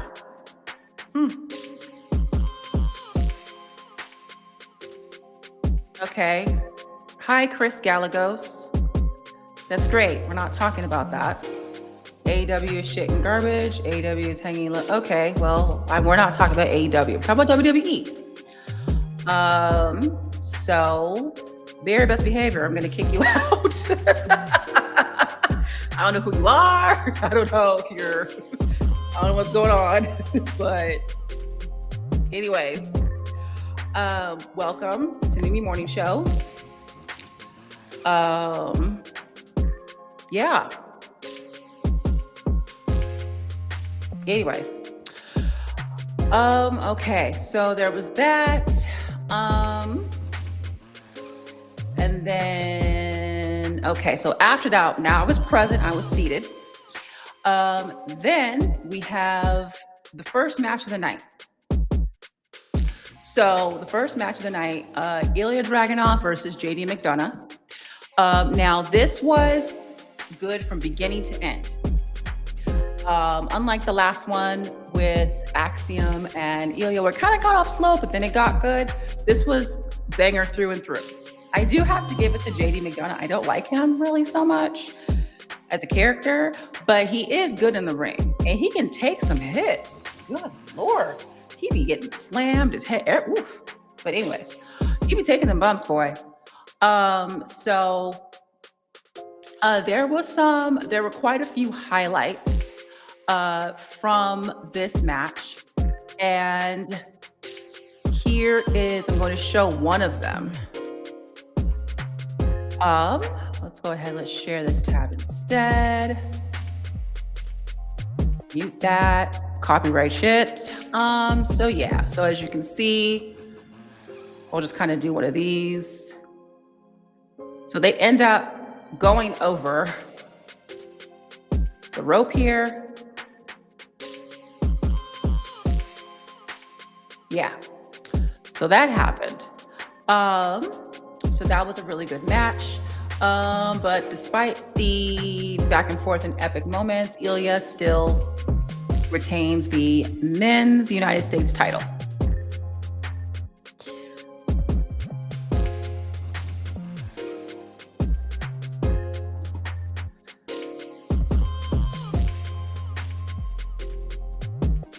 Okay. So there's that. Next up, so then of course after this match, going into recapping what happened last week between the Women's War Games teams. And then we see Alexa Bliss chatting with,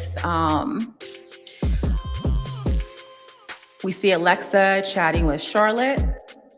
And then they go into a room with Rio. So they go into a room with Rhea Ripley and Io Sky. And then Alexa makes Charlotte chat with Rhea. Rhea walks up to Charlotte, they're face to face, but then the camera cuts away. So we don't get that segment promo in that moment. Put a pin in that. Then when they cut away from that, then there's the next scene with the Astigmatism, aka the Vision, and with GM Nick Aldis. They talk, I didn't really pay attention. I don't know what happened. In the comments, if you guys watched it, let me know if anything of importance happened. because I didn't really pay attention. I think I was in the ATD. I was in the ATD. What's it called?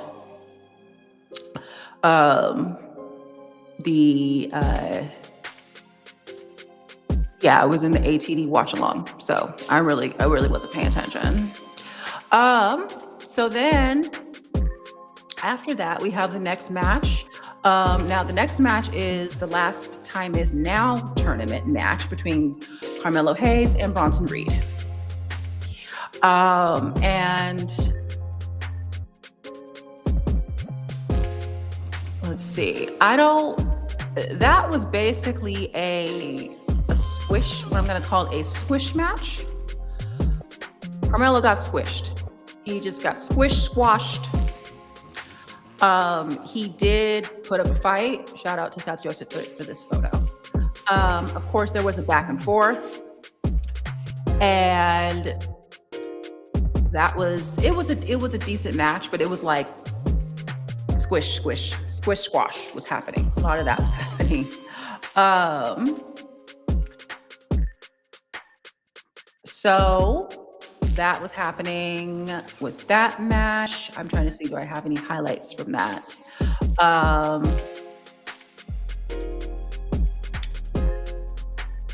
Okay, I really wasn't paying attention. I don't know. I remember that it went like back and forth. Carmelo had his moments. It was a good match. And then let me see.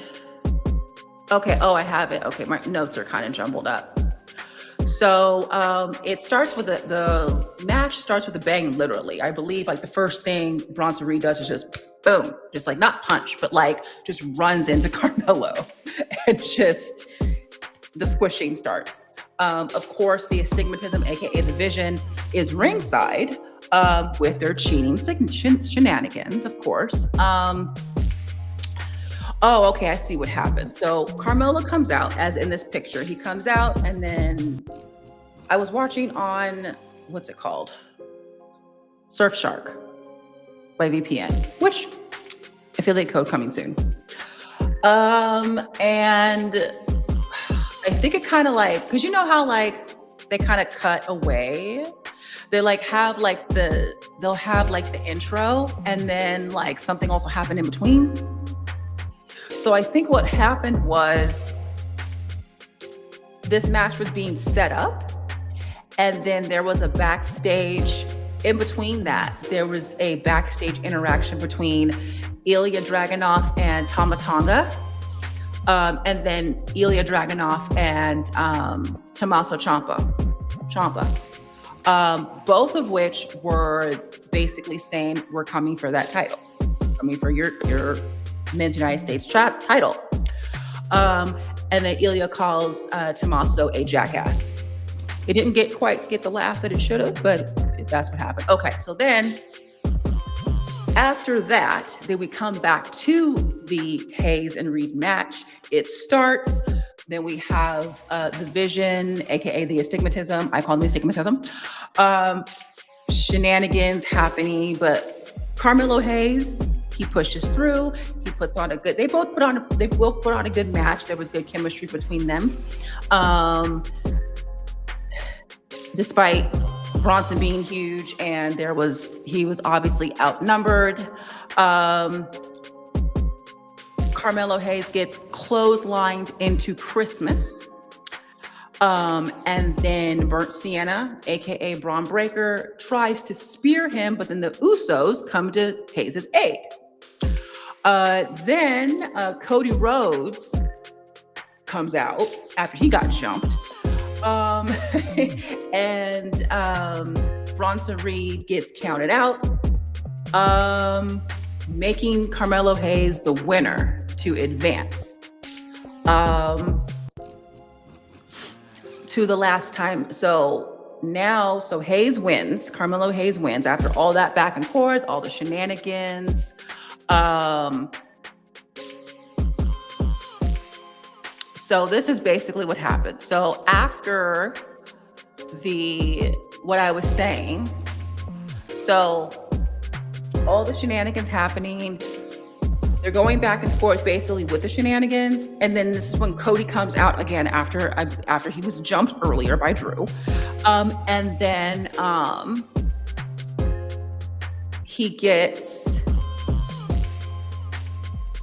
Cody comes in, interferes and helps, and then basically just lays into Reed, giving him a crossroads, throws Hayes back into the ring.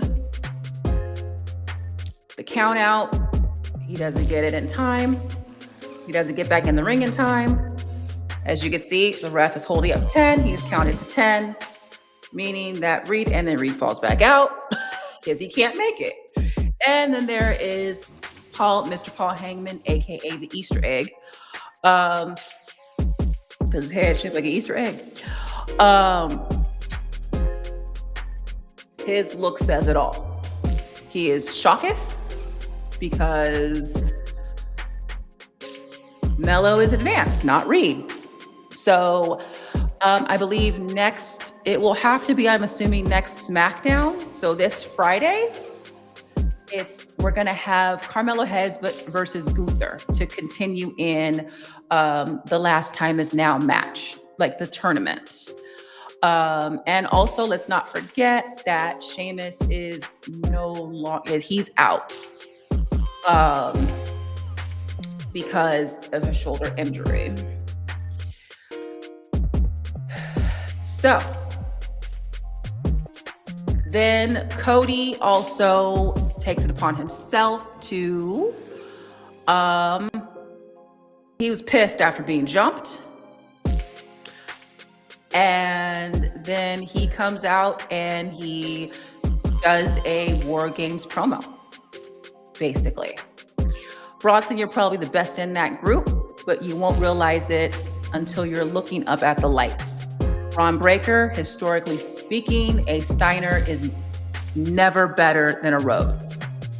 So I'm not going to turn up the volume or anything.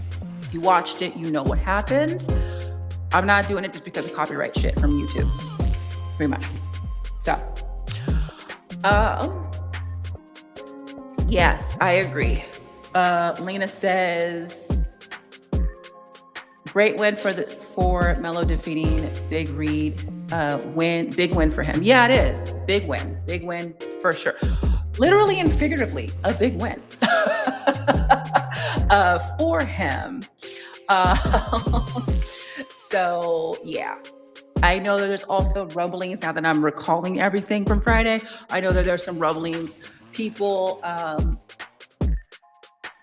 are hoping that, did that happen?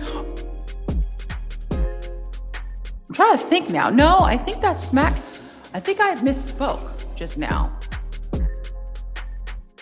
That Mello and Gunther, that happened on Raw, didn't it? Yeah, well, okay. We'll get there. We'll get there. So, in the meantime, he had won. He won that match. That was a big win for him. Let me look in comments. Let's see. Anyone? Okay, now Arena is crickets. This is why I will not be streaming on here anymore. I'll never be back. Oh, okay.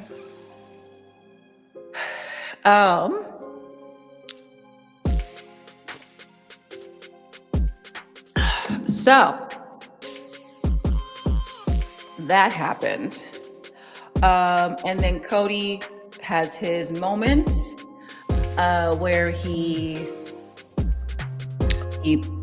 is spitting bars apparently for Cody. I didn't think it was all that. It was a good moment. It was a moment. I wasn't all that impressed with his promo, but it was cool. It was fitting, it was he's getting really amped up for War Games. So what I will say is I am curious to see how he's gonna keep moving, especially as we get into SmackDown on Friday. Just coming Friday. So we had that happen. And then after that, we see that we see a interaction with Jade and Chelsea Green. And again, for copyright, I'm not going to show the whole thing, but Chelsea Green calls herself the greatest women's champion of all time. And Jade Cargill is not too happy with that. So here's a little bit of a clip. So she's saying her stuff. Jade comes along, challenges her, and then she dips out. So we had that. And then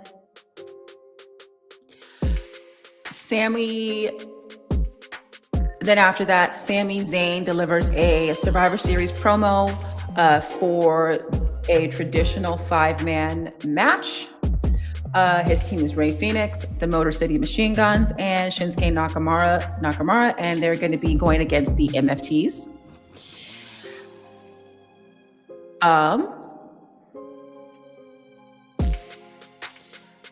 And this match actually looks like it is set for this coming Friday on SmackDown.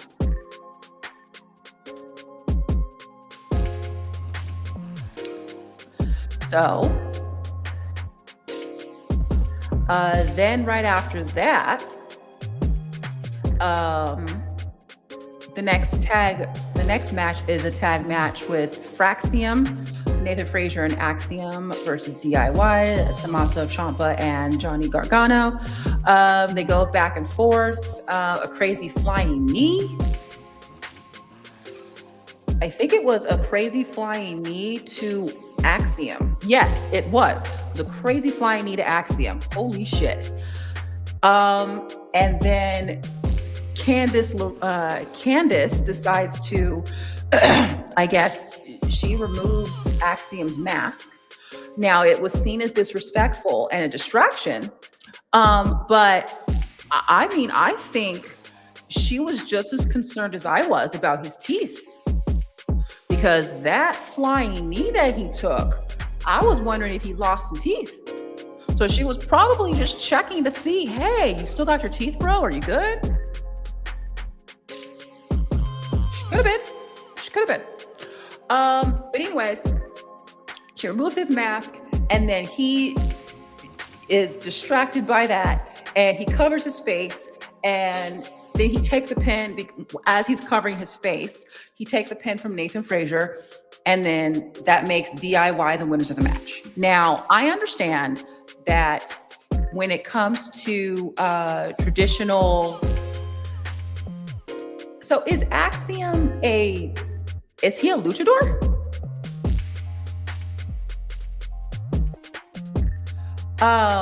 Is he a luchador? Is Axiom a luchador? Because I think that was the reason why it was seen as like disrespectful, right? Like that she removed the mask. Now, granted, y'all know I'm new.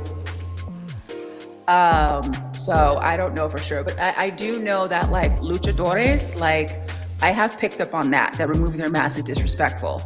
So, and he covers it, like he covered his face. So I know that, but I didn't know he was a luchador. I don't know. Chris Gallagher says Candice LeRae is so overrated and doesn't get the respect that she deserves. I think you mean underrated. Doesn't get the respect that she deserves. I think you mean underrated. So, but I mean, I could see that if that's what you mean. Yeah, because I recall a match that she did. I think it was AAA involvement, and it was the one. Was it AAA, or was it Smack, or was it SummerSlam? What was the match where she was like?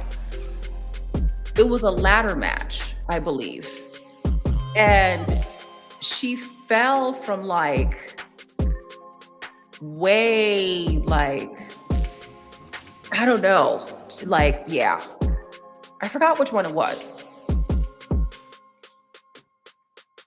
And then I guess she does,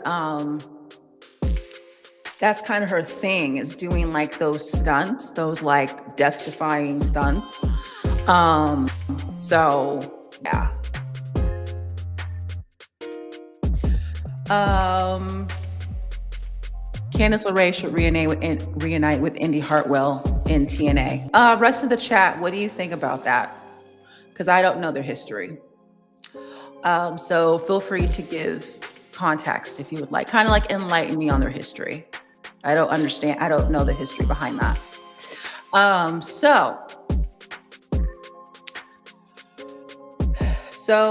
Okay. So after the DIY match,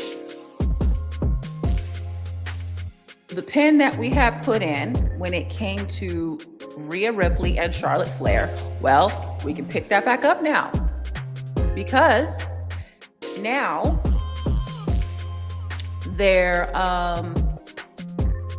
now we come back to it. So they're sitting down. This was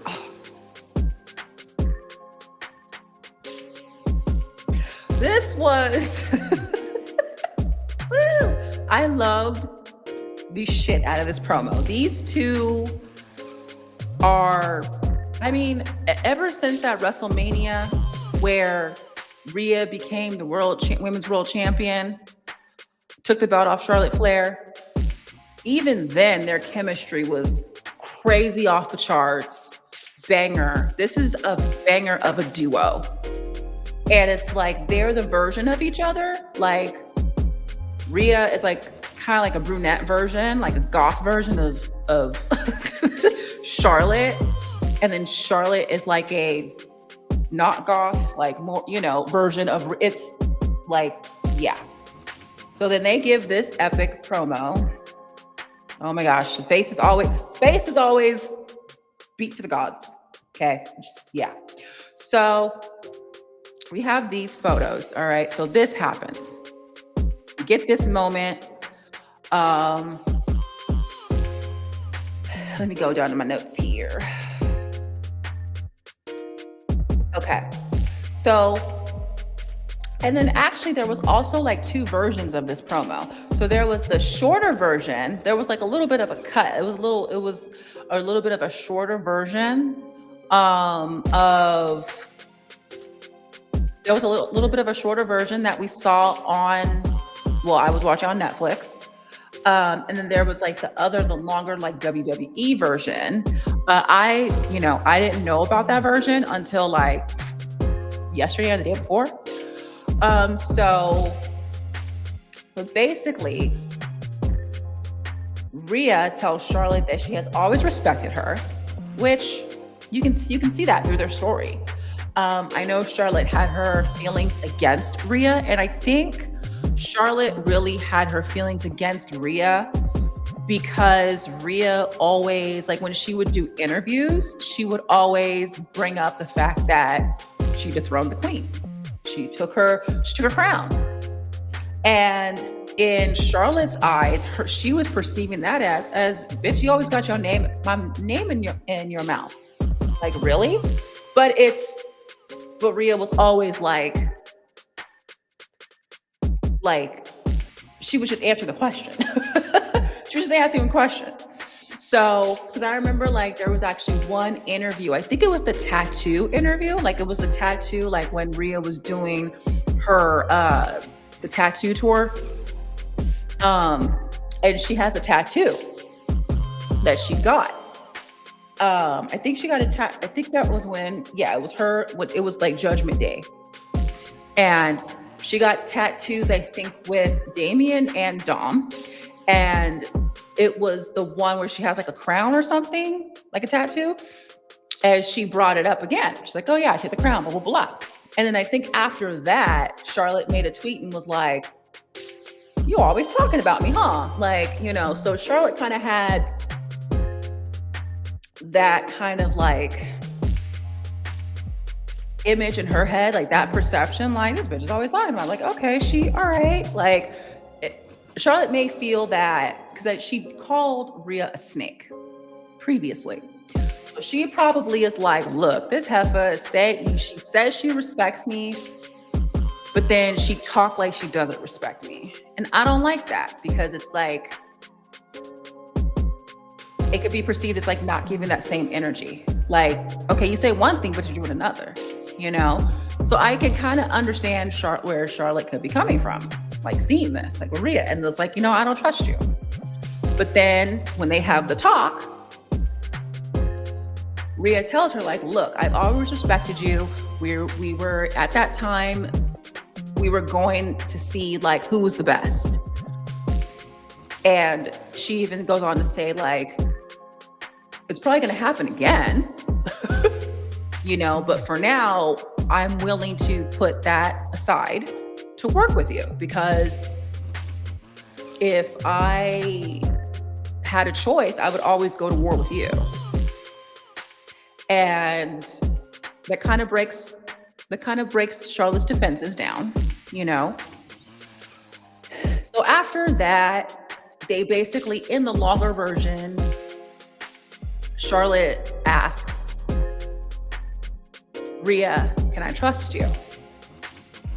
And then Rhea returns, asks, like, can I trust you? And to Rhea's point, Charlotte, with her partnership with Alexa, didn't she kind of take a while to warm up to it? They kind of had that, we're not friends thing and going on. And it's like, you could kind of see maybe glimpses of Charlotte maybe possibly turning on Alexa. So that's to Rhea's point. And that's why she was like, well, can I trust you? Like, girl, I see you too. So Charlotte, and then that was the part that was cut out in the Netflix version. But then Charlotte stands up and it was like, yes. And then Rhea was like, well, you can trust me too. They shake hands and there we go. So, yeah, let's go to some comments. I know that was a very long explanation, but y'all know Rhea, my girl. And I like Charlotte too. Charlotte too. I love me some Charlotte. I love both these women. And they're two juggernauts, and I have much respect for them. So, Rhea's character, like, I understand. So I kind of went off a little tangent to kind of understand. I put a little extra on it because I get it. Okay. So to some comments. Lena, this was cinema. It really was. Absolutely. It was pure tension, no yelling, just two forces who knew exactly what they mean to each other. Pride, history, and danger in every glance. Their next clash feels massive. Yes, it does. And I'm here for it. The only thing is I'm here for it, but I'm not scared. I have a little anxiety of the path in which we get there, because for them to kind of meet up again, it's going to be singles, right? So that means they're going to have to, Rhea has a line with Io. Charlotte has a line with Alexa. That means both of those teams, those are going to have to split. So that's the anticipation. I'm like, kind of on pins and needles. I'm like, oh my God, how's this going to work? Like, because one's going to have to be a face and one's going to have to be a heel. Right? So honestly, I feel like And this is why I'm kind of nervous. I feel like Rhea's going to be the heel.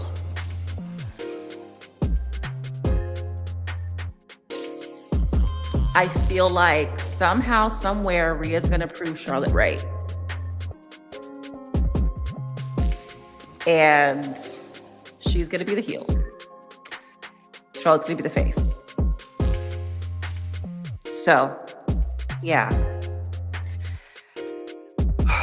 I'm nervous about that because it's Io Sky. Like, oh God, I am just nervous about that. I'm so nervous about it. I know it's going to be like epic, but I'm nervous about it for multiple reasons. One mainly is because people hate Rhea no matter what she does. There's just something about her that just makes motherfuckers mad. People just mad. Okay. I have a thing. I copied, it was my banner for a long time with the contract signing, and she put her signature on it, says, and then someone replaced it, said, "Hoes mad." Yeah. They just mad. They just stay mad at her for whatever reason. And no matter what she does. Okay. No matter what she does. And yeah, so that's kind of also part of the reason why I'm nervous, because she ends up turning on Io or doing some shady shit, becoming a heel. But they gotta do it no matter what. So it's like, it is what it is. Hi, Brandon from X. Long time no see. I hope you're doing well. Hi, Mimi. It's valid why Charlotte doesn't trust Rhea, because it's hard for Charlotte to swallow her pride for War Games. Yeah. Yes. It was hard for her to swallow her pride to be with Alexa Bliss. But here we are. Charlotte has been the standard for women's division for 10 years, but Rhea is a standard now, and Charlotte doesn't want to accept that because no one wants to replace her. For sure. I completely understand, which is why I like how I explained it. It was like, you talking about me? Like, you respect me, girl. Like, that's Charlotte was saying. Respect. You know? So I get it.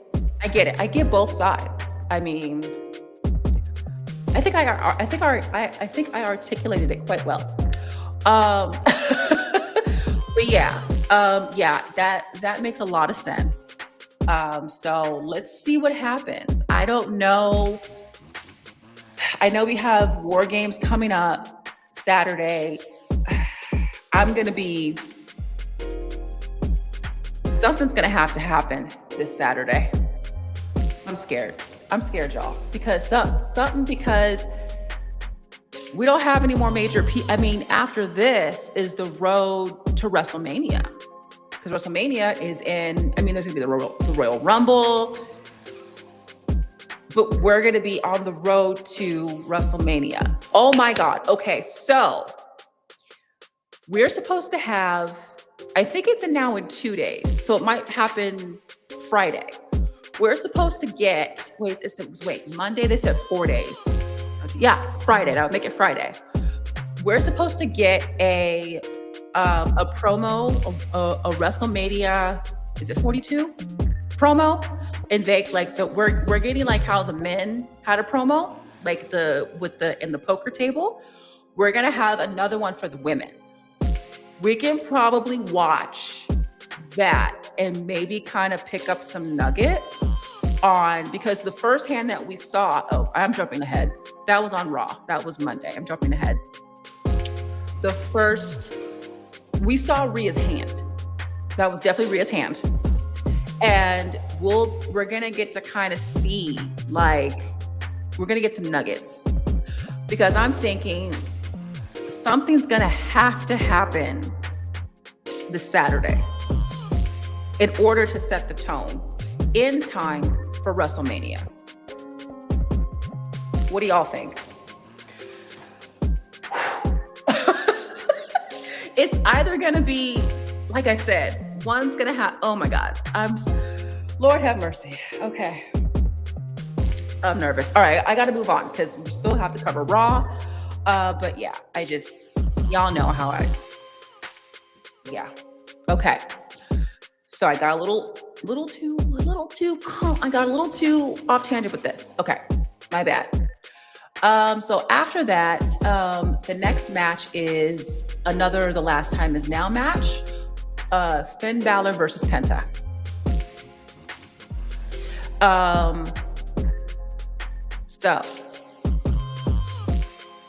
So first round, The Last Time Is Now tournament between Penta versus Finn Balor. So we're getting into this match. Penta or Finn Balor comes out, then it goes to kind of like, I guess it's what's called a jobber intro.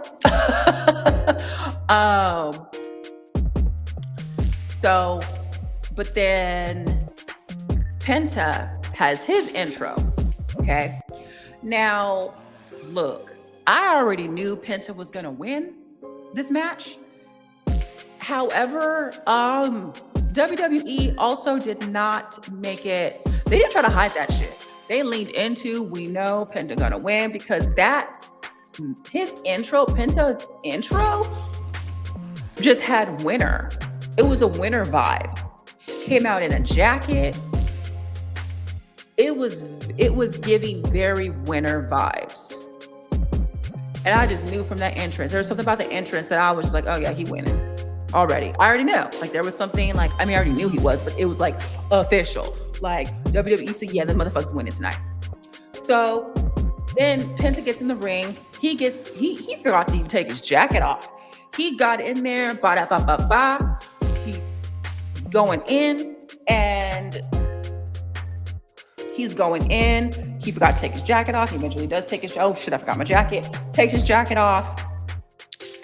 Penta wins a relatively quick match with a Mexican Destroyer. Usually, and I say a quick match because usually Finn Balor, his matches last longer. Him and JD, you know what I'm saying? It's kind of the same. Like they usually have longer matches. So I don't know why this one was so quick. And actually, fast forwarding, you know what? Now that I think about it, we're about to get into Raw. But thinking about it, fast forwarding to Raw and his injury, maybe that's why it was quick. Because maybe Penta was already hurting and they were like, okay, just make it quick. So to prevent like injury, possibly. What do y'all think in the chat? Let me know. So after that, Solo Sikoa and the MFTs give a rebuttal promo against Team Sammy at Survivor Series. So let me actually scroll back up to kind of give a little context because I have. Okay, so they give so it's a rebuttal to this. So Sammy and them earlier gave their promo, and then Solo does a rebuttal promo for this match at Survivor Series. Or no, not at Survivor Series. It's a traditional Survivor Series elimination match that's happening this Saturday on SmackDown. Or Friday on SmackDown. So that happens. Then the women's, after this, we have the Women's War Games teams show up. Team Rio shows up first. Rhea gets a crazy pop and people hush when she has the mic. Now, I think, considering this,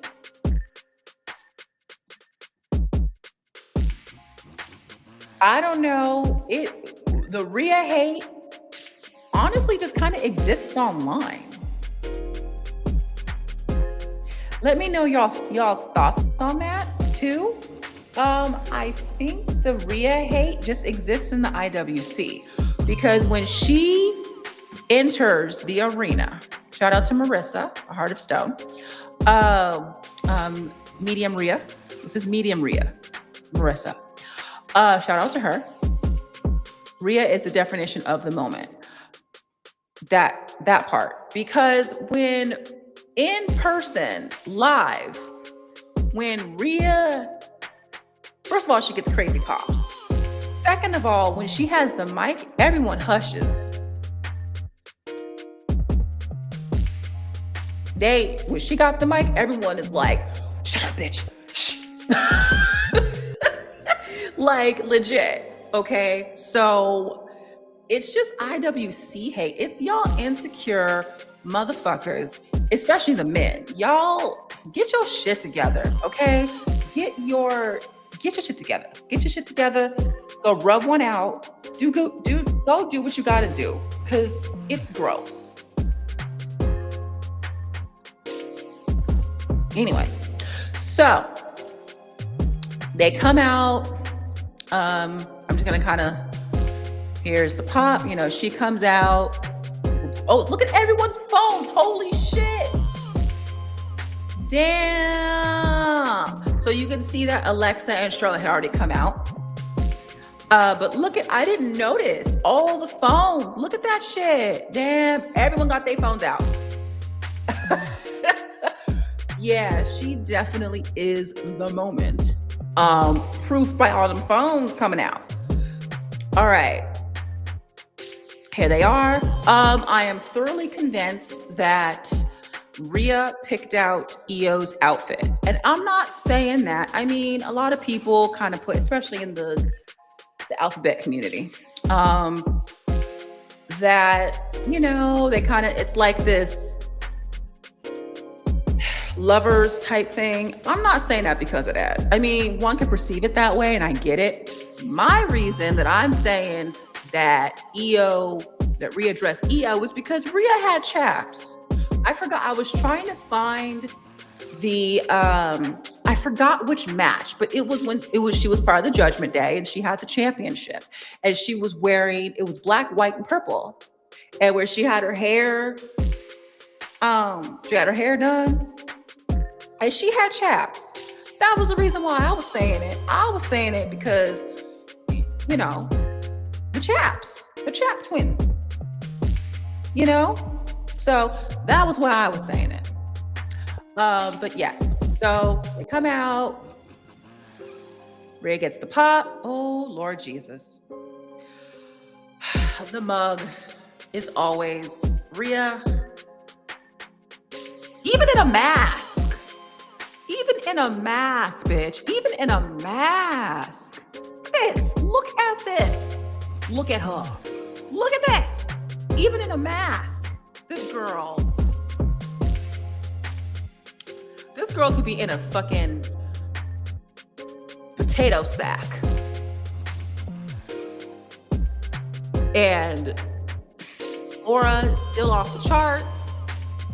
Everyone will be rocking if she had on a potato sack, the monsters would be wearing potato sacks. Everyone would be a potato sack Rhea. Like, for real. Like, she is that bitch. Respectfully. I'm not saying that, respect. You know the vibes. Come on. So yes. So then we have, so everyone comes out. They want to hear what she had to say. She's announcing her team, amping them up. She introduces the 5th member, which we all knew was going to be AJ Lee. And for those of you who have not yet, I got to switch tabs. I just can't switch tabs away from this. I don't want to switch away from this mug. This mug is mugging. And but I have to switch tabs.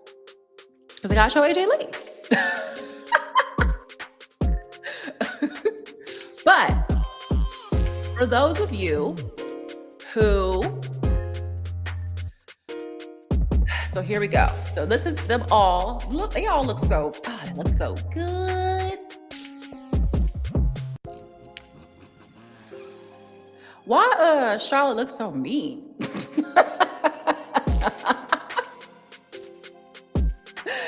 So here we go. She comes out. Oh, I love that. Love bites back. Okay. Just a little. Okay. I want a tarantula one day. One day I will work myself up to having a tarantula. I want a tarantula spider. I do. Um, I do. I don't know. I just sometimes they can be kind of. Sometimes some spiders can be kind of cute, like the little jumping spiders. Like, oh, they're so cute. Okay. Anyways, sorry. Um. So. So AJ Lee comes out. Rhea introduces the fifth member. Everyone's like, uh-oh. But oh, look at Io's excitement. Io's so cute. Look at her excitement before she gets jumped by fucking Asuka. God damn it, Asuka. They're all so good at doing what they do, though. Like, oh my goodness. But she's, Io is so cute. Look at her excitement. I didn't notice that till now. Her excitement. So they're starting to get jumped as AJ Lee is getting her entrance. Oh, okay. So AJ Lee comes out. She's like, what the fuck? She runs out. She's like, oh, hell no. That would be me. And then Becky decides to jump AJ. So then that happens. The other women's team interrupts them, as you can see, with the jumping. And then AJ tries to help, gets taken out by Becky. And yeah, so I think that's pretty much how it ends. It ends with, and I knew this was coming too. It ends with Becky shaking hands with Asuka. Okay, who was on her shirt? I just realized that. Who is on? Is that Asuka and Kairi? That's cute. I didn't notice that until now. That's really cute. But yes, I knew this was going to happen because when they were on Raw and they crossed paths, Kabuki Warriors were coming out, I believe, to do the tag match where they gained the tag team championship titles. And Asuka and Becky were like looking at each other, and they kind of just had a stare. It wasn't a like, fuck you bitch stare. It was a like, I see you stare. And I knew that. I was like, oh, they gonna be on the same team. War games, huh? And look what happened. So that happened. Let's go ahead and get into some comments here. Mommy is always on top. Her presence alone bends the room to her will. It sure does, Lena. It sure does. Yeah, I think, like I said, I think the hate is mainly just on the IW. It's just only on the internet, which, fuck them. Ugh, these motherfuckers. They only have balls because there's a keyboard in front of them. You wouldn't say that shit in person. Because even Rhea herself has said that she's met with folks who she could tell maybe don't necessarily like her character, but like she's like seen them in person, and it's like she could tell. It's like you could tell like they don't want to like her, but they can't help. But you can't say that. You know what I'm saying? Like you can't say nothing. So basically, it's different energy in person, which is my point. You in the real life, you ain't shit. So that's why you got to get on the internet and act like you the shit. But if it was in person, you see face to face, you on mute, or you backtracking. Like, ugh.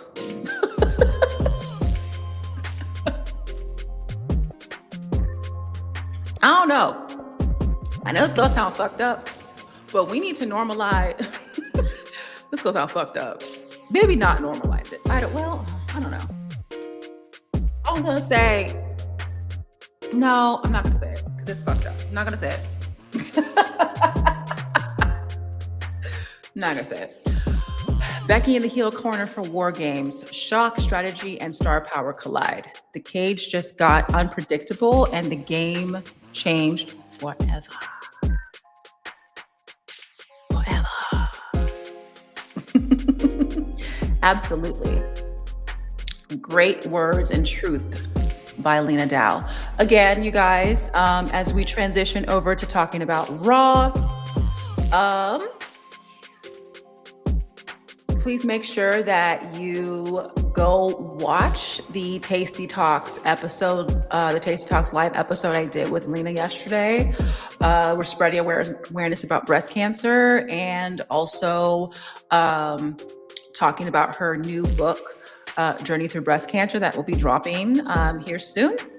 Make sure that you are following her on all social media platforms because she will be sharing when the book comes out.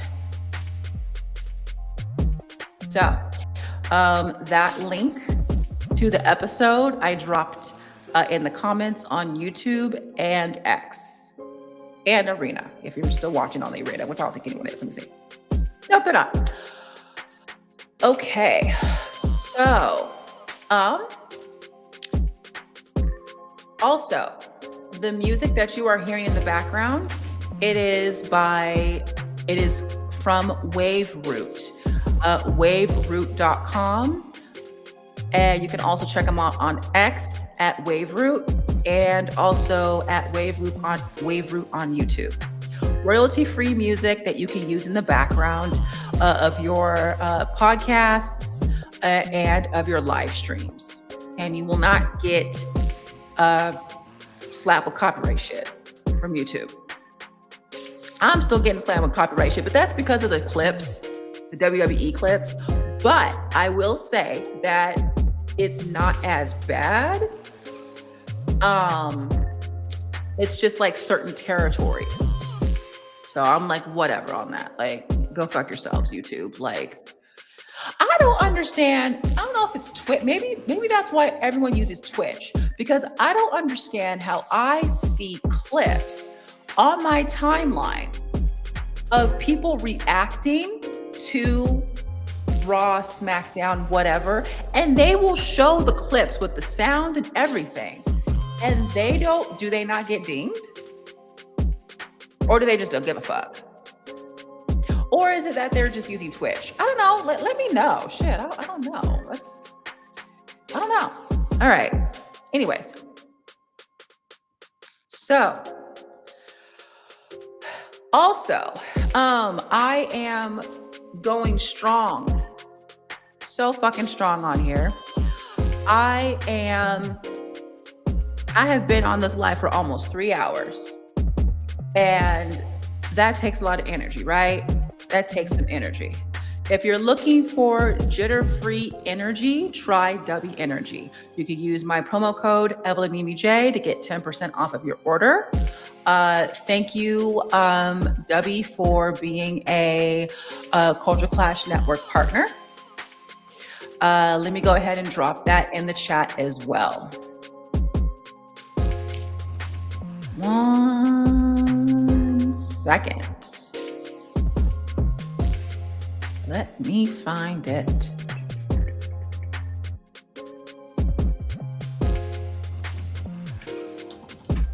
Okay, this will also bump it up. I believe this also bumps up things on.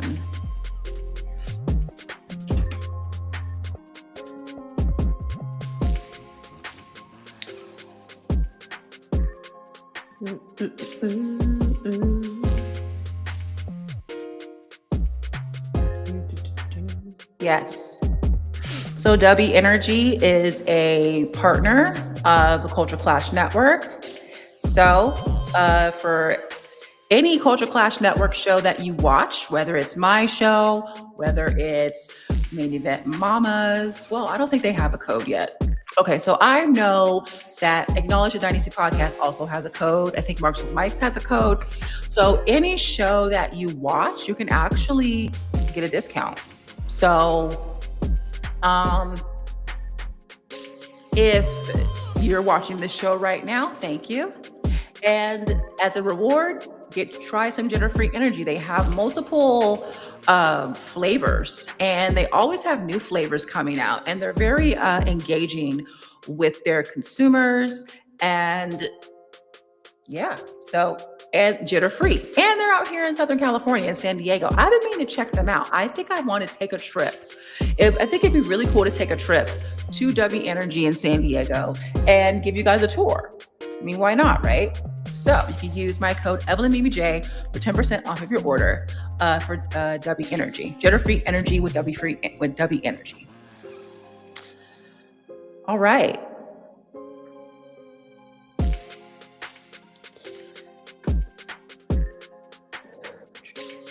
All right, so now let's go ahead and I'm going to go back and we're going to talk about Raw, which just happened on Monday. I have a little bit more of a clearer recollection of. I forgot to actually put that in on X too. Hold on.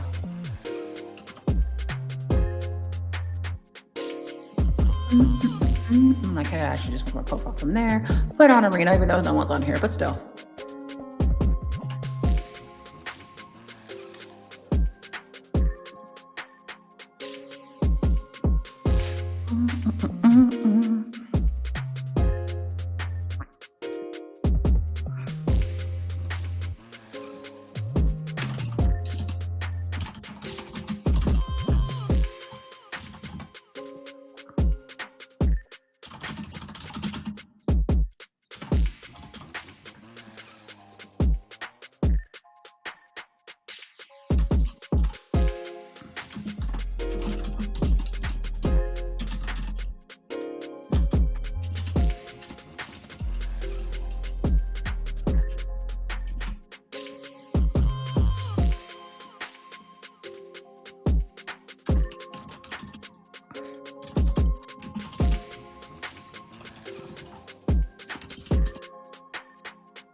Hold on just a second.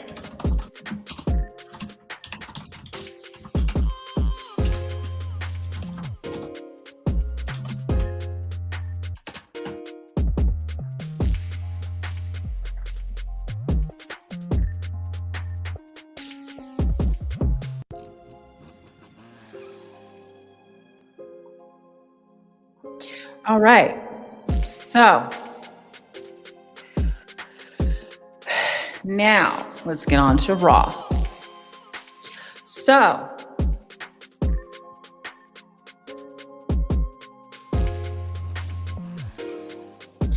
Roman Reigns, the OTC himself, opens up the show and tells us to acknowledge him, even though we clearly all had.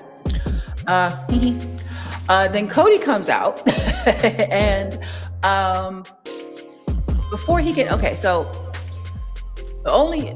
comes out, Roman Reigns comes out, setting the stage here.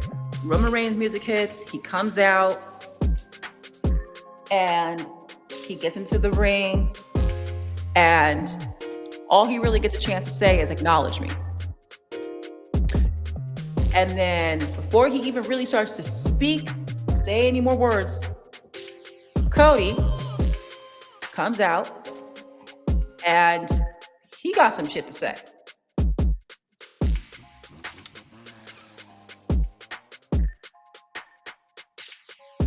So shout out to Public Enemies podcast.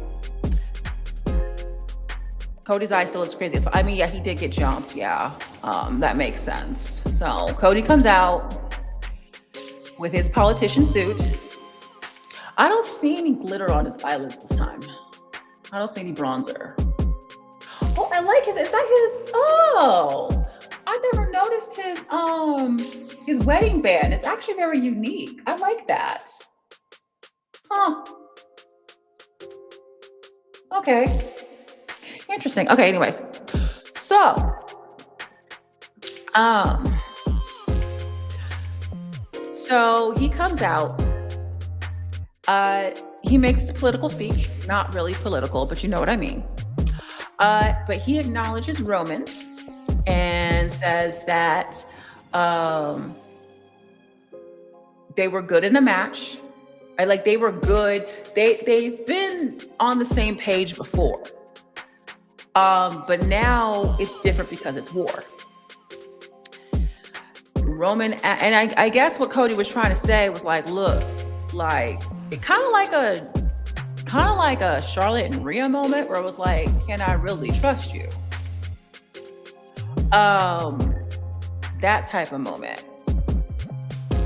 And I mean, it's understandable.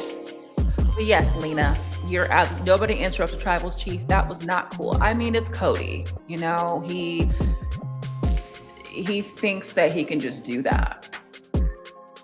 You know what I mean? Like, he's just kind of like, I'm Cody Rhodes, and I can do that because I'm Cody Rhodes. I don't know. Probably not. Anyways, so he comes out. Then Roman starts to talk. Well, okay. Then he says, like, basically, he's trying to figure out, you know, hey, bro, can I trust you? And then he basically turns to Roman, and instead of saying, hey, can I trust you? He formulates it in another way and says, well, what's in it for you? Like, we're on the same team. We've been good before, but he's basically saying, like, there has to be something in it for you. And Roman basically says that he's watching after his cousins, the Usos. Like, that's what's in it for me. Cody says, okay, and welcomes Roman to the team and offers a handshake. So that's good enough for him. That's good enough for Roman. However, again, shout out to Public Enemies podcast, as they kind of pointed something out.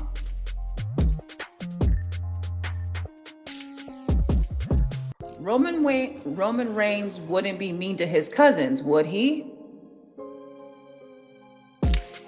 I mean, clearly that's Jay, and that's Roman. And I can tell by the background that was the 2020 Roman. I actually watched the 4-hour recap on YouTube. And that's a fair point. But I mean, I don't know.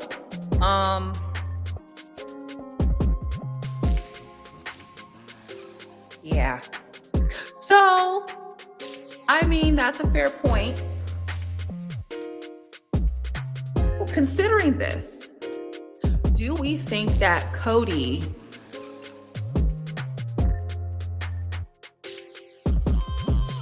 well, actually, you know what? Considering this and some of the things that Cody has been doing, saying the way he's kind of been moving, he was a little too quick to trust Roman, which kind of then says to me that he's working on some bullshit of his own. And the same thing that I was saying earlier about Rhea and Charlotte, where that's going to be a clash. They're going to it's going to happen where I think someone in the comments, it's going to happen again. When it does happen again, we're going to have babyface and a heel. So I think this time, what I'm kind of seeing, considering this point, what I'm kind of seeing is,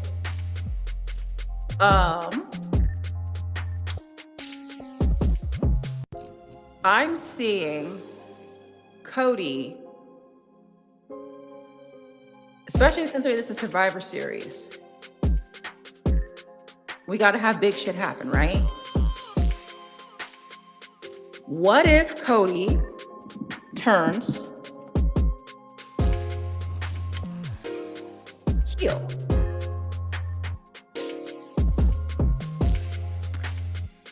And basically he's basically using the bloodline, he's using the Usos. Because, I mean, we still have the mystery of who took out Jacob Fatu. It could have been quite possible. It can be quite possible that Cody had a hand in that. And he could be doing some shady shit on the side. And Roman could be on to him. And yeah. But you know what they say? Keep your friends closer, your enemies closer. I don't believe in that shit. Fuck that. Get the fuck away from me. But, I mean, politician Rhodes, right? So, yeah.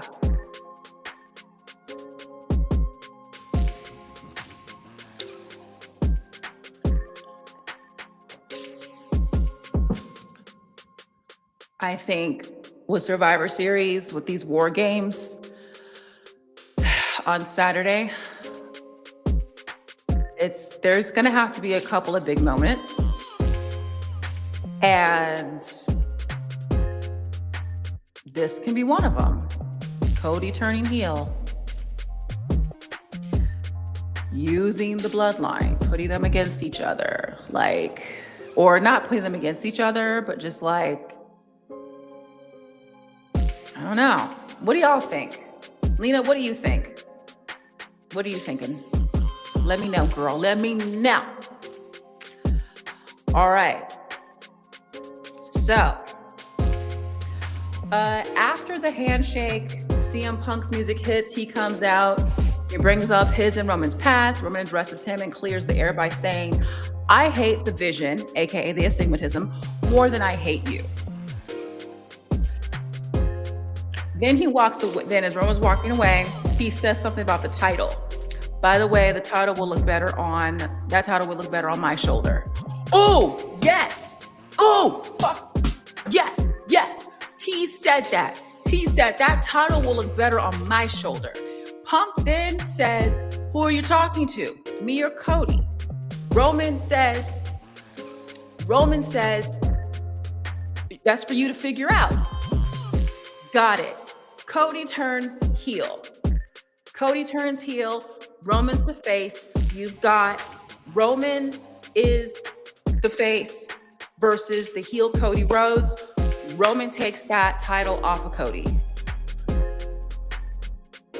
Sets the stage. You find out that he had a hand in Jacob getting fucked up. Then he is trying to kind of like basically use the Usos as collateral damage. Like the politician becomes like devilish. Isn't there a show? Wasn't there a Netflix show or a show that there was like it was a political show, but then the guy was a superhero but then he was kind of evil at the same time. It's giving that. And then you have Cody and Roman going back and forth because Roman's fucking pissed the fuck off. And then WrestleMania moment, Roman takes that title off of Cody.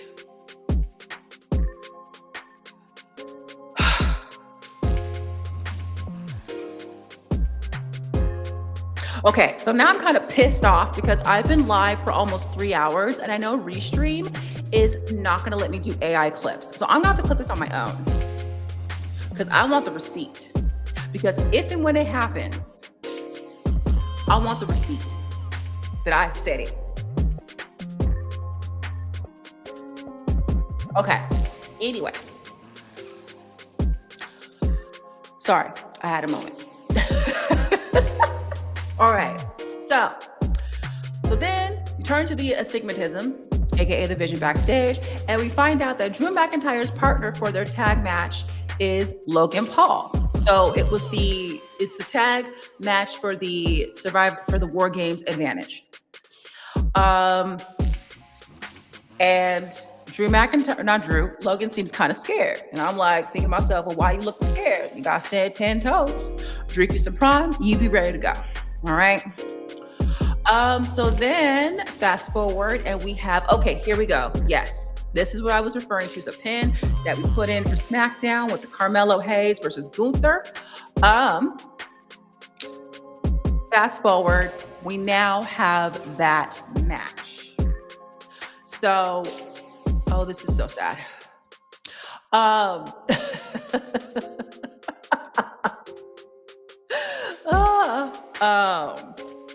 This was everyone's reaction to. I mean, Hayes was kind of on a cloud. Everything was all good when he beat Bronson Reed on SmackDown just days before. He got up against Gunther, and this says it all. Gunther was a formidable opponent. Hayes also was a formidable opponent. They went back and forth. Gunther almost got counted out, but he picks up the win with a pin to Carmelo Hayes. So then he advances in the tournament. I'm going to go ahead and show that.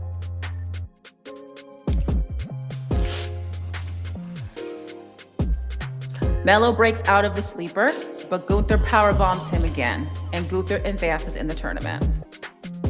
Shout out to the movement on X.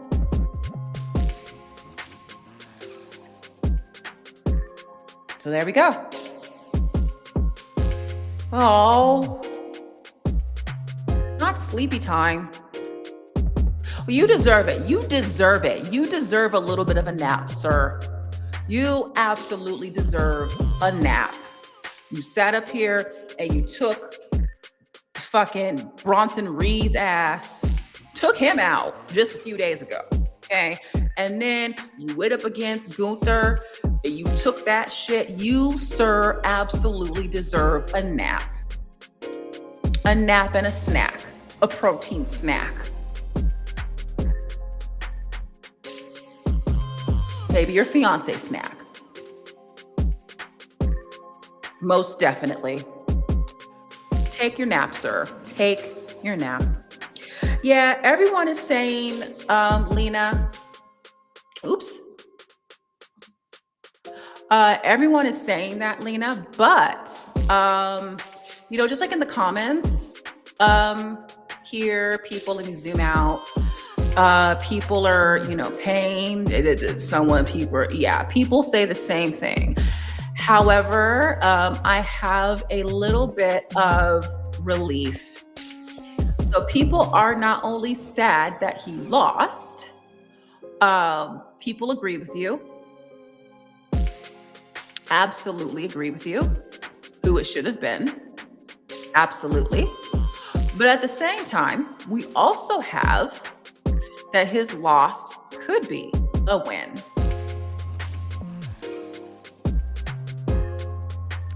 So, Marks with Mike, shout out to Marks with Mike's, another CCN show that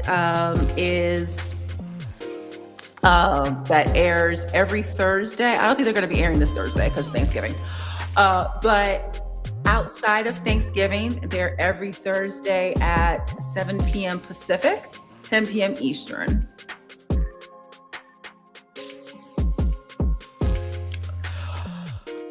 Their information is down in the ticker here. So, Carmelo Hayes won't need to win the tournament. He just got a major W with the L he just took. And then we kind of go back and forth. Yeah, I hope, because he hasn't had the bet. He should have, he should have already had his push. You know what I'm saying? But now that he didn't get that push the first time, this is what say. This is what it's kind of, and I think also too, when the Humble Roses podcast, another CCN show, when the Humble Roses podcast, I think they did a tribute to Carmelo Hayes, and Mellow in the Bank was already being talked about then. So this can just solidify that moment. This just solidifies it. You know what I mean? So then I commented, again, I hope he isn't passed up. They really need to push more talent and stop relying on the main ones, because life happens. I mean, what we've seen. Plus, give everyone an opportunity. And Mellow in the Bank has a fucking ring to it, doesn't it? It has a nice ring to it. It really does. So what do you think, Lena? Do you think that this loss is an actual win and that this is going to happen or really could possibly happen? What do you think? Or anyone in the comments out there, what do y'all think?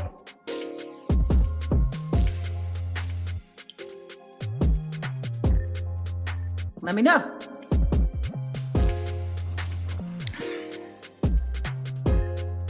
So,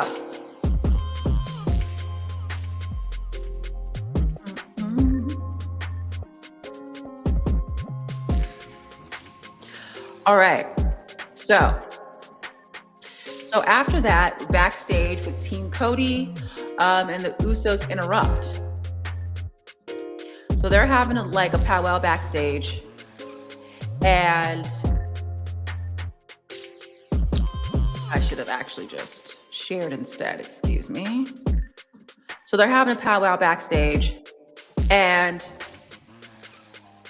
Roman Reigns, Cody Rhodes, and CM Punk and the Usos link up backstage ahead of the Advantage match tonight. The Usos reminding everyone that they need to get on the same page ahead of War Games this weekend. So the match that they're talking about was the War Games Advantage match. It was a tag match to see who gets the advantage. And they're talking. Then the Usos come along and say, look, get your shit together. Get your shit together. Focus on the present moment. We're focused on it. You do too. Roman is like, all right, cool. But he understands that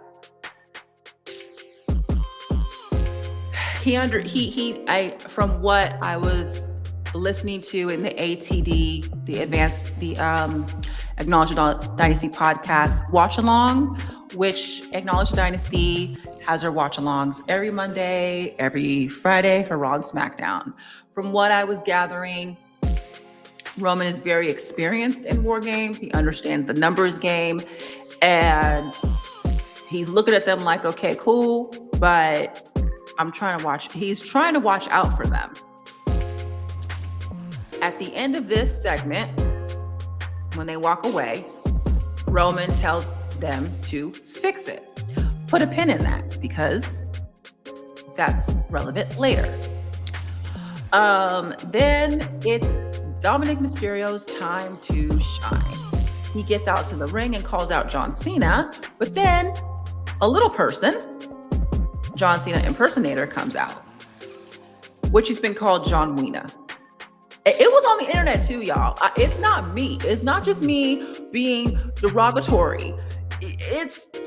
Oh, shit. Okay, some of the page don't exist. Interesting. Okay, I was trying to click on some and the page don't exist. Girl. Maybe it got taken down.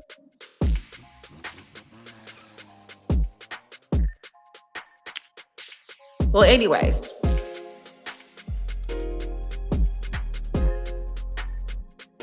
So, yeah, see? So Dominic Mysterio hits a 619 frog splash on John Wena. So, I don't understand. Okay, can someone please give me,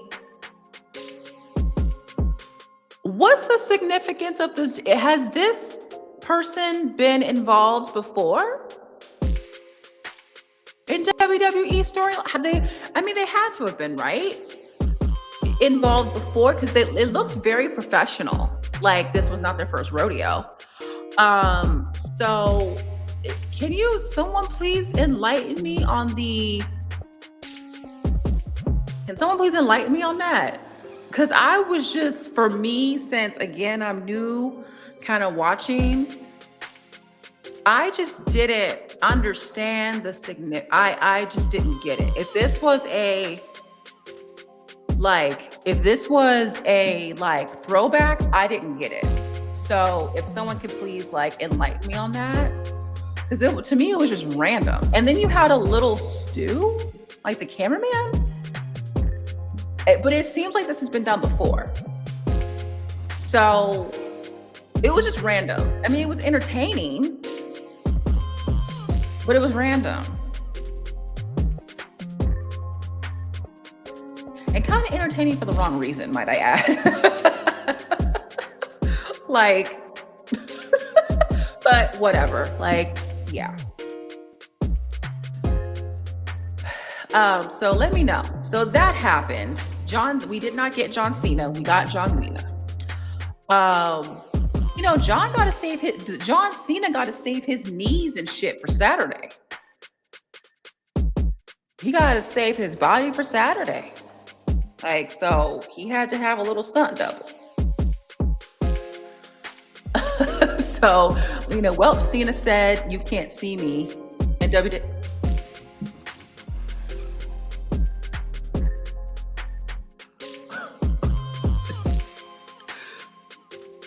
Yeah.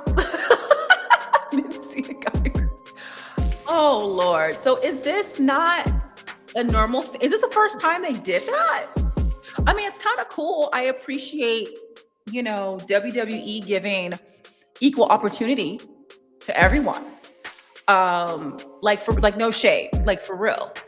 But it was just random. It's just.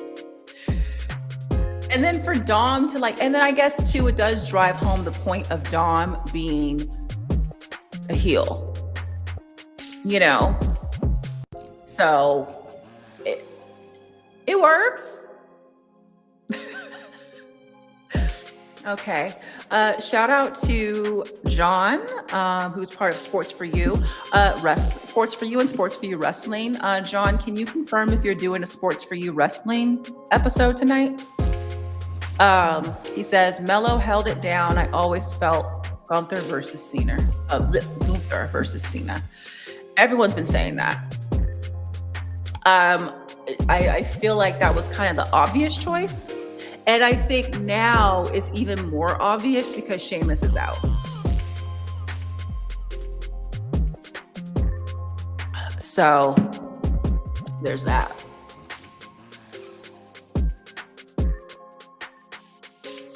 Because I was also seeing rumblings of that too, of Sheamus. And that actually would have been good. But yeah. Mello versus Cena wouldn't have been the perfect farewell. Fast, personal, and emotional. Or would have, excuse me. Mello versus Cena would have been a perfect farewell. Fast, personal, and emotional. Gunther delivers in ring, but it lacks the heart of a true retirement match. Well, I would actually say that, and I don't know, I would say that Mello versus Cena would have been the perfect farewell. I think that's the issue, though. I think that maybe that first point of fast would probably make, even though personal and emotional, I feel like the fast thing, I think that would be the point that would actually kind of work against it being a special, like a true, like a good match for retirement. That's just what I'm thinking. Gunther delivers in ring, but lacks the heart of a true retirement. Yeah, I can definitely see that. Um, However, I could see WWE kind of throwing something together to kind of make it evoke a little emotion. Because you can add that. And it doesn't take long to evoke emotion out of people. It doesn't. Especially wrestling fans. Especially the IWC. It does not take much at all. Don't take much at all. So yeah. All right, so John confirms, yes, we are special start time, 6 p.m. Pacific. Okay, good. Good. Thank you for confirming that. So let me go ahead and, yeah, good. Okay. So, forgot the bird. Excuse me. Okay, so back to Raw recap. So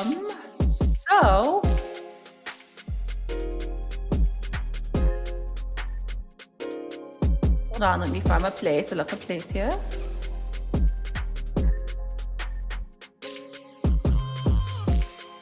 Okay, wait. Okay. What did we just do? Oh, wait. Okay, Dom. Okay. Okay, so now after this, okay, so, oh yeah. So when Dom takes out John Cena, Lord, Rey Mysterio comes out and basically is like, scares him off. Not scares him off, but like, yeah, runs him away. And then Rey Mysterio is coming out for his match with JD McDonough. So Rey, he little, but I don't have the clip or anything, but he gave a hell of a kick to JD in the head. And JD, oh my God, like how did he fucking take that shit? Fuck.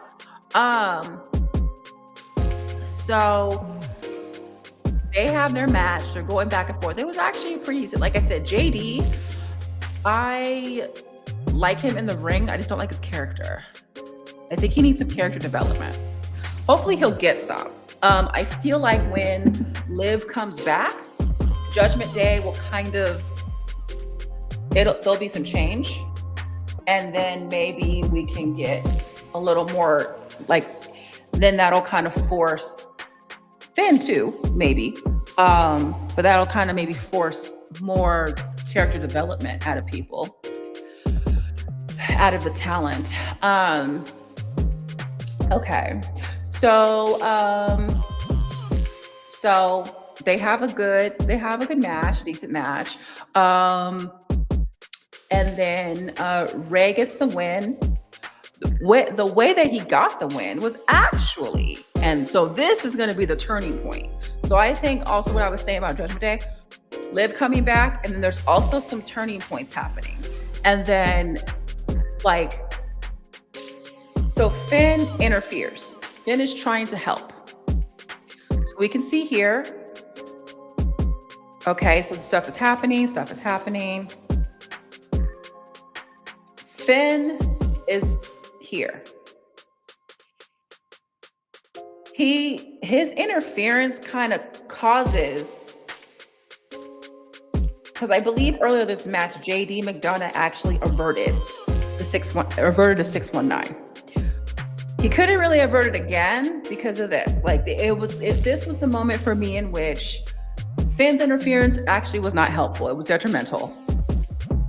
So, okay, that happens. Then, boom, he gets the pin. Rey wins. Yeah. So that's going to be a turning point because that's probably going to be discussed on next Monday, where it's like, bruh, what'd you do? The fuck? Then, especially if Liv comes back, yeah, there's going to be some changes happening, some changes afoot with Judgment Day. So Rey wins the match against JD McDonough. Then, speaking of more Judgment Day, we see Raquel backstage talking with Adam Pearce. And she basically is saying that she's kind of annoyed with Nikki Bella getting a title match over her. But Pierce promises that she'll have a title shot on the other side. So after on the other side, so I guess after Survivor Series. So that's what I'm saying. There's going to be some change in the Judgment Day, thank God, because that's getting kind of stale. Then the New Day comes along and they ask in that same segment, New Day comes along and they ask for their opportunity for a tag match. Adam Pearce informs the New Day that AJ Styles and Dragon Lee want to defend their tag team championships against them next week. So, I mean, that storyline is kind of went stale too. Something's gonna have to develop. Something's gonna have to be shooken up with that. You got to shake the table with that one. So then the heels, the heel women's War Games team takes the ring for a promo. Becky gets on the mic, and of course I'll just show you.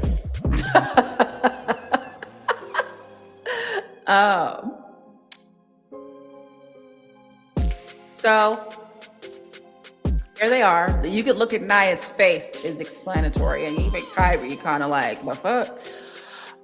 So Becky takes the mic and takes credit for assembling Team Asuka. She's making her hot husband inspired speech in her hot husband's coat. You know that's Seth's coat. You know that's Seth's. Like, come on. She went through his closet again and she picks something out. They share clothes.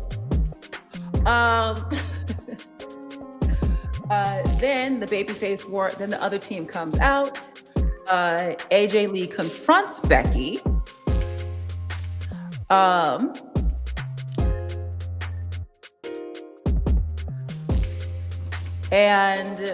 hold on, I'm going back 2 minutes here. AJ Lee confronts Becky. And then she kind of says her whole thing about her developing, kind of getting a fire back in, lighting a fire, something about Becky, as she said before. Something about Becky just kind of lights a fire in her again.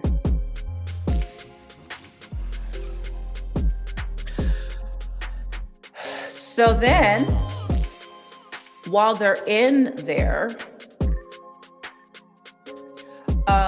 Rhea, with her demon ass, of course, she starts shit off. Like, duh. So hold on. I told you, she started. Rhea always gotta start shit. Her demon, this took me out. She takes the mic. I don't know how she got the mic in the first. Oh, she took it from AJ Lee. I don't know. Maybe AJ was like, maybe she wants to speak, because she's the captain. Nah, this girl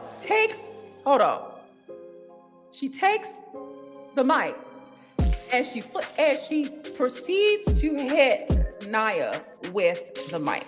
She uses the mic as a weapon. Look at that.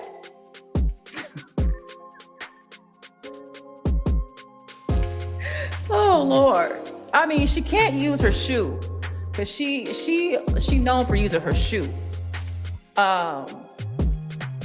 Remember how she used her shoe to hit Liv?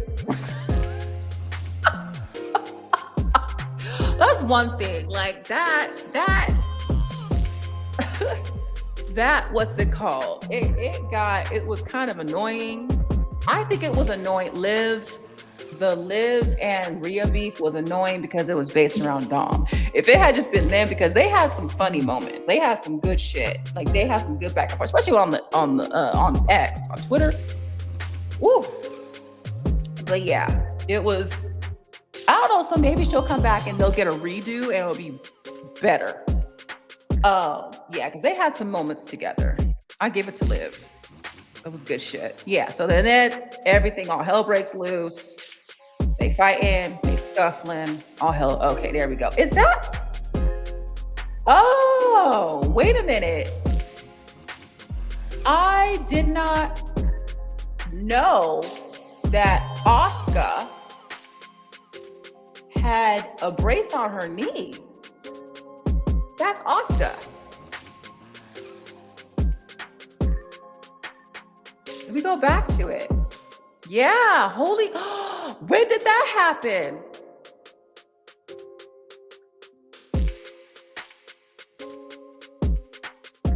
When did that happen? I did not notice that until now. Oh, shit. Has she always had that? Y'all in the comments, like, has she always had that?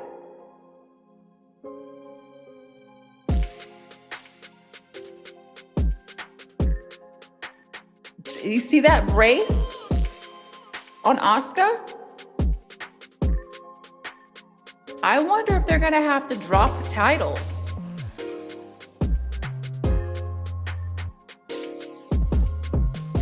I wonder if they're gonna have to drop the titles. Interesting. Okay. I did not notice that until now. I don't know, when did that happen? Like, did she obviously must have hurt herself or tweaked it or something? I wonder when that happened. Wow, everyone is just getting, everyone and their grandma is getting injured. This is crazy. This is bananas.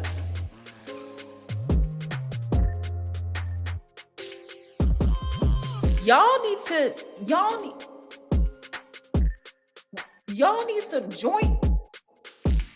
Are y'all taking your vitamins?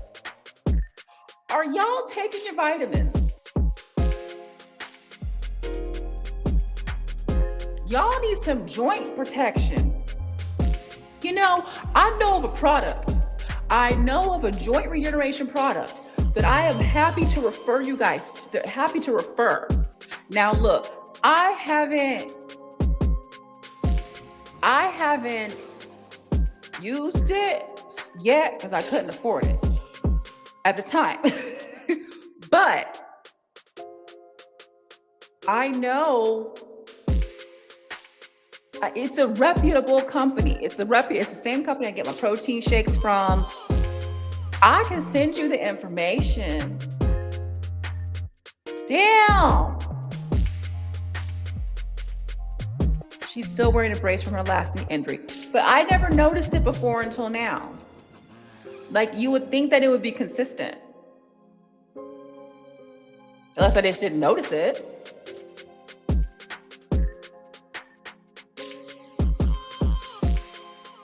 Wow. Okay. Well, I hope she don't redo it, retweak it. Like, damn. All right. Okay, so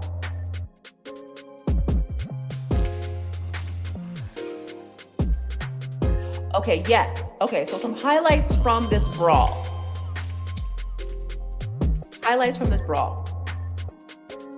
Okay, so I already shared that one. Never mind. Hold on. Let me find my place. My notes.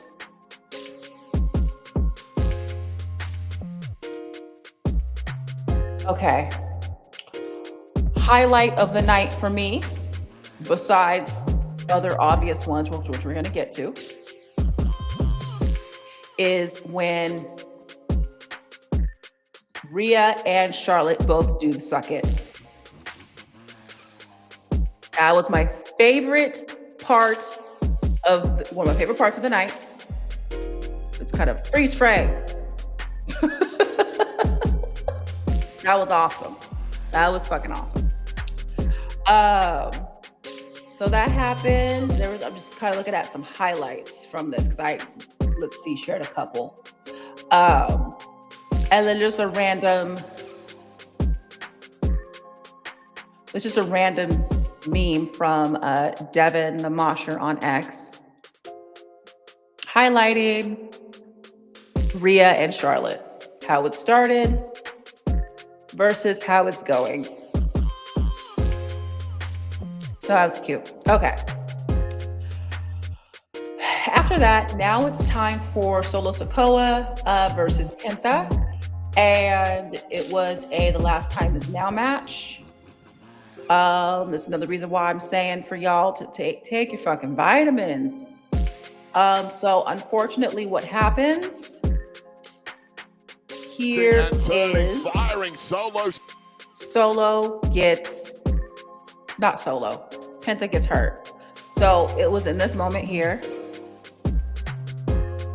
You can't really see. Hold on. You still can't really see it. But when he fell, he landed on his shoulder wrong. And then the match is paused because they were checking on him. I didn't see I was on Netflix, so in the US, so I saw ads. But shout out to ATD when I was watching with them, they were kind of telling what was going on during the ad break that I had.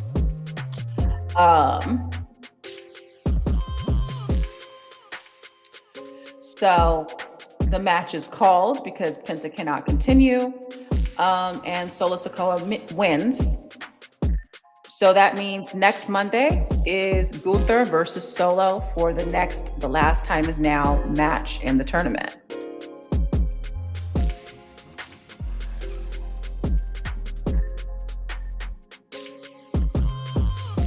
So, John clears it up. No, she's been wearing a brace since her return, just like Charlotte Flair. Okay. Yeah, I just didn't notice it. I guess I just didn't notice it then. All right, well. Okay, thank you for confirming that.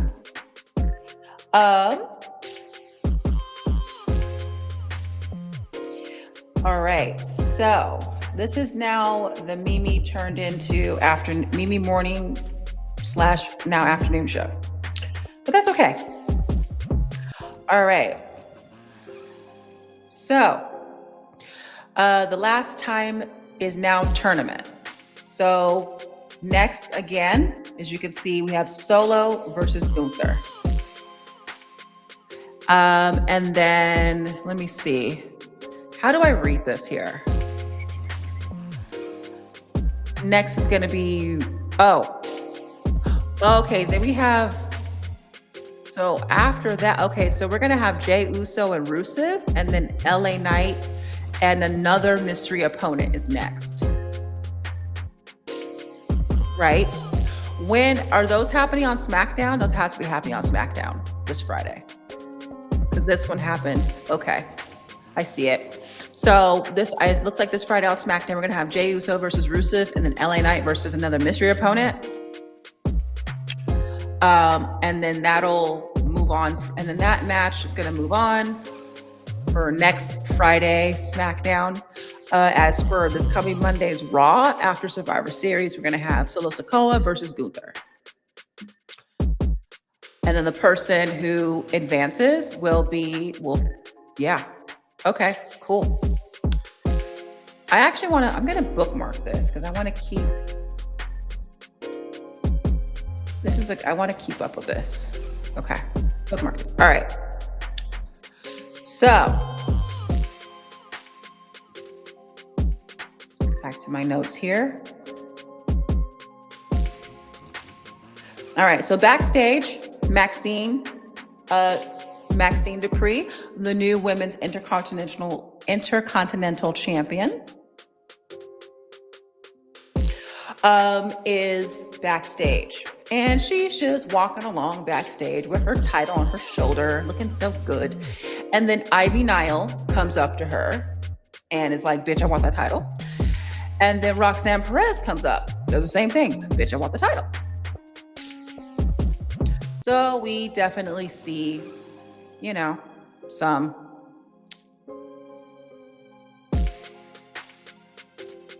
so yeah, here we go. Adam Pearce congratulates Maxine on becoming the IC champion and also tells her to watch her back, as many people will be coming for her title. Maxine is then approached by Avi Nile and then Roxanne. Yeah. Yep, exactly that. So, walking along, she looks so good. Yep, see, exactly what I said. Walking along, looking all cute. Bitch, I want that title. That's basically what Ivy says. It is her thing. Bitch, I want that title. All right.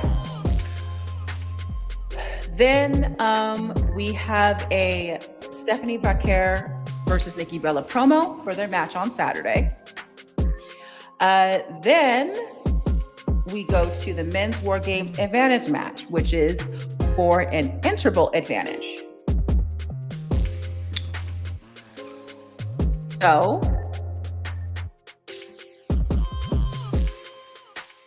So it was Logan Paul and Drew McIntyre versus the Usos for an interval advantage, which I learned is a key strategic element in a War Games match. After the match starts with one member from each team in the ring, additional participants enter at set intervals. The team that holds the advantage earned through a qualifying match, such as this one, gets to send their next wrestler into the match first. This creates a temporary 2-on-1 situation for the first 2 minutes following the advantage entry, giving the team superior numbers and momentum. So, still kind of confusing, but I think I get it. So the double vertical suplex, it was just a note. I don't have a photo of it, a still of it, but there was a double vertical suplex to Jey Uso by Logan Paul and Drew McIntyre. I don't know if you guys caught it, but it looked uncomfortable for Jay's neck because he wasn't completely vertical in the air. So I hope that his neck is doing okay because, yeah. Like I said, I don't have a photo of it, but I remember it was not, he was kind of like, he was up in the air, and instead of being straight and vertical, which would have been less pressure on his neck, he was leaning kind of this way. And it just looked, and they held it for a while. It wasn't just like a quick, they held it, obviously for dramatic effect. So I just hope that Jay's okay. Like, he's probably a little sore. He probably needs to work on his core strength because that is definitely a core. Yeah, that's your core. You need to be able to get straight up. So, yeah.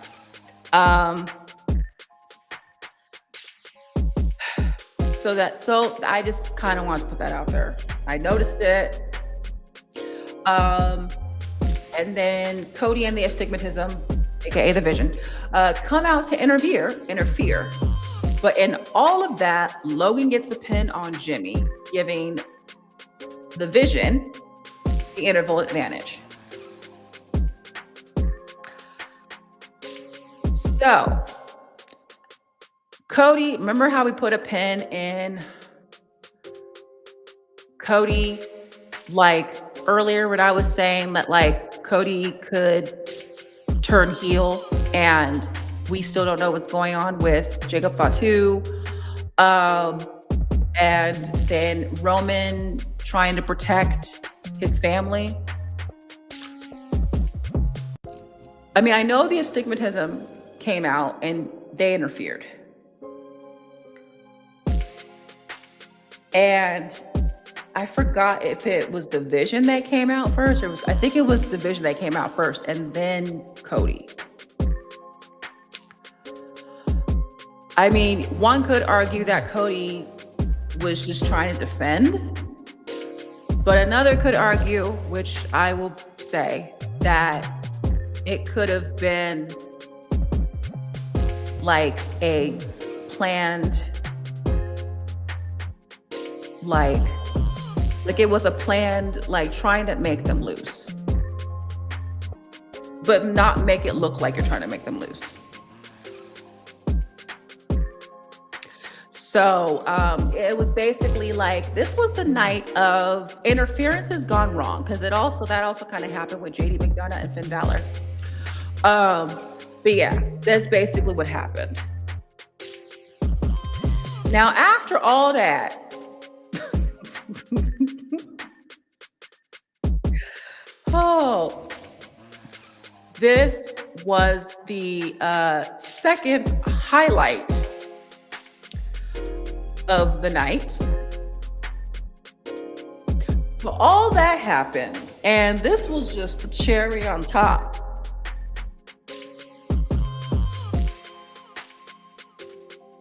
This was the cherry on top.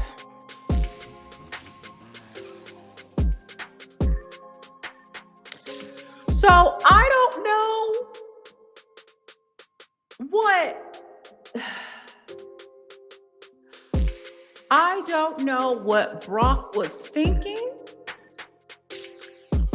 I don't know why. This shout out to #WeWantCody, this person. Because, WWE, they cut it out. So, look, I don't know what Brock was doing here. I don't know. Because for a minute, it looked like he was trying to do the Rhea Ripley kick. Like, if you look at it, so in the ring, all hell's broken loose. And like the match, so Jimmy takes the pin, they lose, the Usos lose, giving, like I said, the Vision that team the interval advantage. After all this is going on, Brock Lesnar comes out. Here's Brock. And then he's got his now look at this kid. Why was he kicking? Okay, so his shoes, actually he wasn't wearing a cow. Okay, look at okay. You know what? This is because I thought maybe it's karma.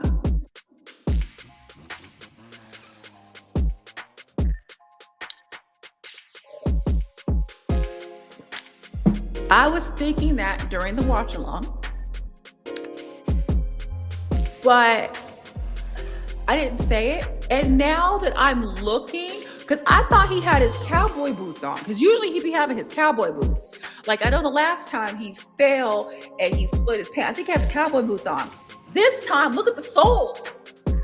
It looks like he has an or a slip-resistant sole. That's what it looks like. And he still busted his ass. And then what was he doing, the Rhea Ripley kick?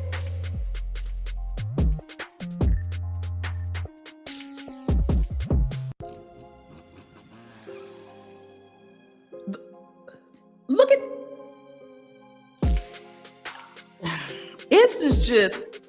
it's went wrong. So then he's in them tight ass jeans. Then he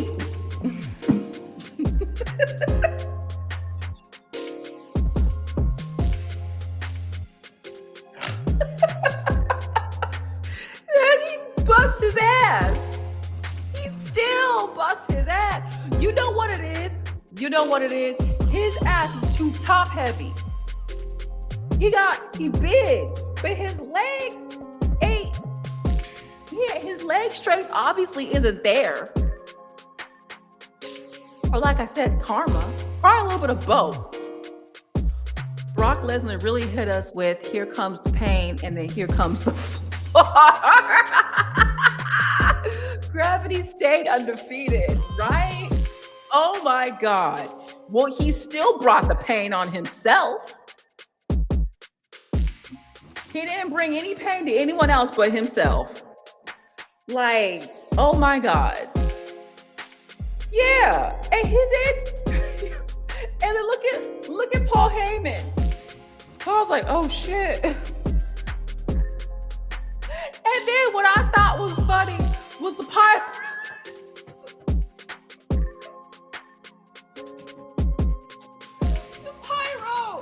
The pyro went off as soon as he fell. Oh my God, and you can see his face.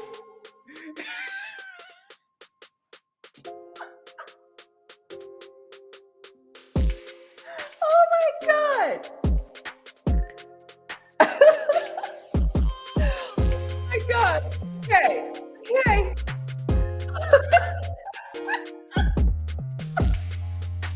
Oh, it's funny when you do it like this. Like you do it still by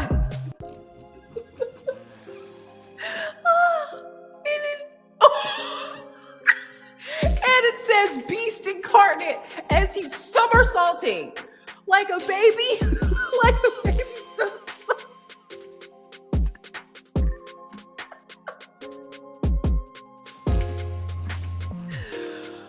Oh, Lord Jesus. Okay, so the first time this happened, I missed it. I was like, he fell. And then, of course, I went on X. And first it was Fade Away. Okay, first of all, shout out to also Fade Away Media. Fade Away had it first, but the quality wasn't all that great. So that's why I showed this one. But,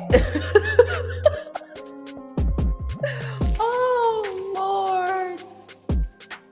Oh, yeah. You trying to play like is his face, is that pain or laughter or embarrassment? It might be all the above.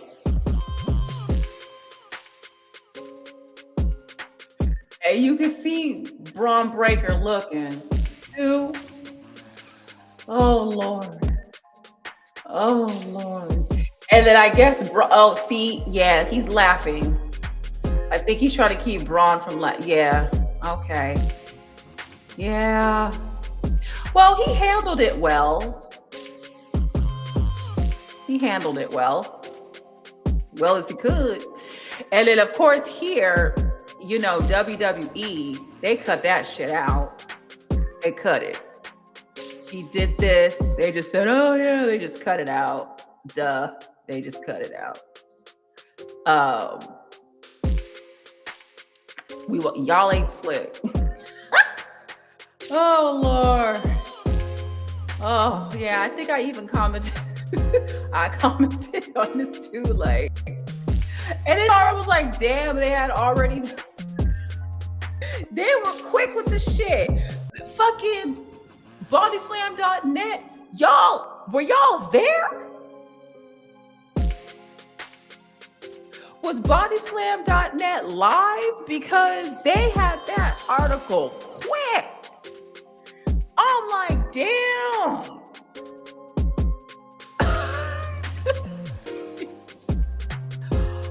Goodness. Oh my God. Yeah. That was funny shit. That was funny shit.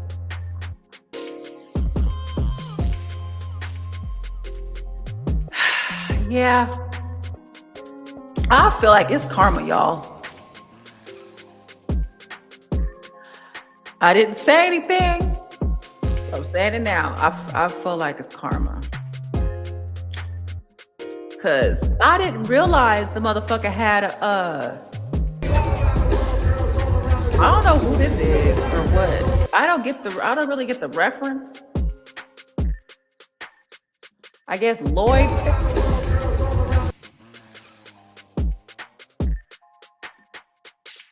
Oh, okay, so I get it now. Okay, well, shout out to Marksman Mikes on that. Oh my God. All right, so that was it. That's it for the this was a very long Mimi morning show. Almost 4 hours. We're at 3 hours and 49 minutes and 37 seconds. I have to pee. Yeah. So I'm gonna plug some shit because let me see on the arena. Is anyone in here? Oh, hello. I don't know when you commented. Sorry. Um, but I have to pee. I'm gonna plug some shit, my shit, because it is deserved. It is earned. So the first thing I'm gonna plug is my digital store. Buy shit. Support me. I've been on here for almost 4 hours. Give me something. No, but I have fun. But still, that'd be nice. Anyways, no, but seriously, I do have a digital store. It is on Gumroad. I need to add more stuff to it. I need to add more like digital products. So I have one thing that is, I have like just a poem for Black women in tech. Then I have a way to use AI to help you apply for jobs, using AI, LinkedIn, things of that nature. So, QR code, click the QR code and buy something, do something, like, yeah. And it's kind of like I say $5 because that's the minimum, but you can choose any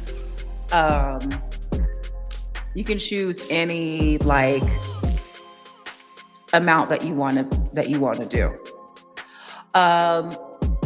And if none of the products are, if you can't relate to any of the products, like,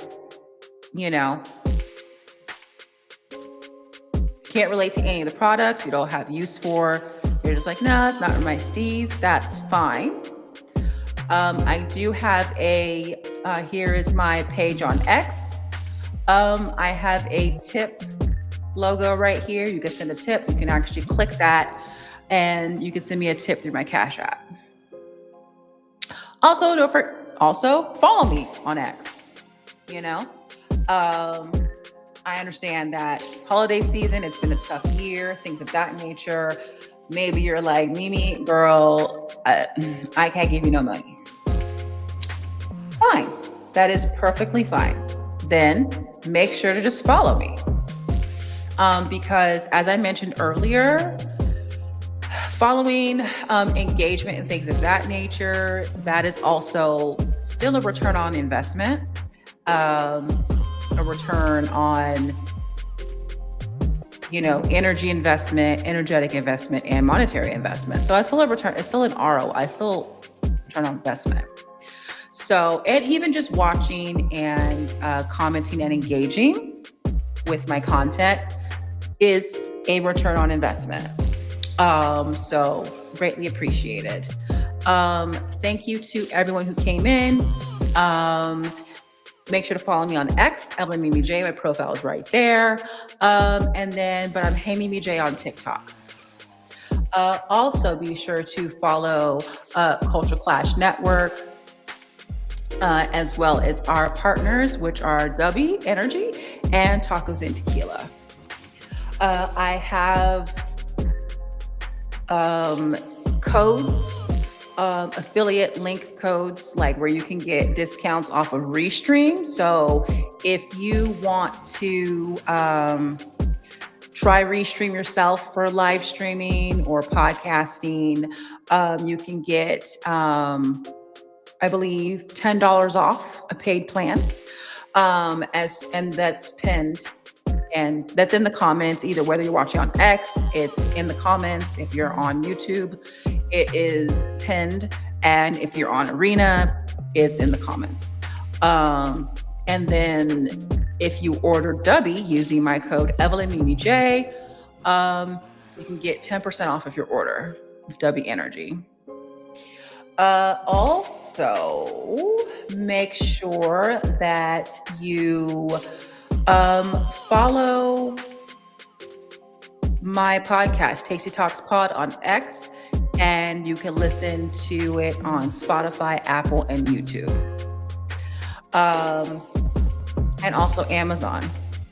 I also did a live Tasty Talks live episode yesterday with the very talented author and survivor, breast cancer survivor, Lena Dow. And make sure that you follow her. We discussed her journey through breast cancer, and she has a book coming out called Journey Through Breast Cancer. So make sure you're following her on all social media platforms to know when her book comes out. And I also pinned the link to our episode in the comments and dropped it in the comments as well. Thank you to the music in the background. Thank you to Waveroot, waveroot.com, and also DJ Lanjo, who produced the beat, talented DJ out of Central Africa. Also, don't forget to check out the Humble Roses podcast. That's going to be at either 4 or 4:30 p.m. Pacific time today. And then also Sports for You Wrestling at a special time today at 6 p.m. Pacific versus 7 p.m. Speaking of that, be sure to follow the rest of the Culture Clash shows. Acknowledge the Dynasty, Sports for You Wrestling, Sports for You, Marks with Mikes, Main Event Mamas, JB versus the World, and the Humble Roses podcast, Society and Pop Culture. You can tune in to CCN on their YouTube at Culture Clash Network. And if you go on there, you'll see all of our shows on that page. Okay. I think that might be it. So, with that said, another QR code I have is, just follow my web links. I have a book, Amazon self-published book, poetry book, and actually, hold on, let me do one more shout. We're gonna do author shout out. So ATD, from the ATD podcast, we have Moni. Her book is called Homecoming, an American Royalty Series, Volume 1. You can get that on Amazon or barnesandnoble.com. Lena Dow, Journey Through Breast Cancer, and my book, A Lifetime of Lessons Carried On. And as for my book, you can click the web link. You can scan the QR code. It's in there, as well as links to my book, or to my podcast, to Tasty Talks Tech, Wrestling, and Life podcast, which I said you can listen on Spotify, Apple Podcasts, as well as Amazon, and YouTube. And then my web store is also linked in there too, my other social media links, as well as a few other links in there too. So and also a little bit about me, a little bit of a bio, a little bit of my background for you to get to know me, the twerking techie. So, yeah. So that's it. This has been the Mimi Morning Show. We are at almost 4 hours. 3 hours, 59 minutes, and 9 seconds. So, thank you for tuning in, and everyone have a very happy Thanksgiving. Enjoy time with your friends, your family. Be grateful if you are able to watch this, and tune in and get in the comments. You're blessed. So, Enjoy time with your friends and family. Thank you so much. And I will see you next Wednesday for another episode of the Mimi Morning Show. Ciao for now.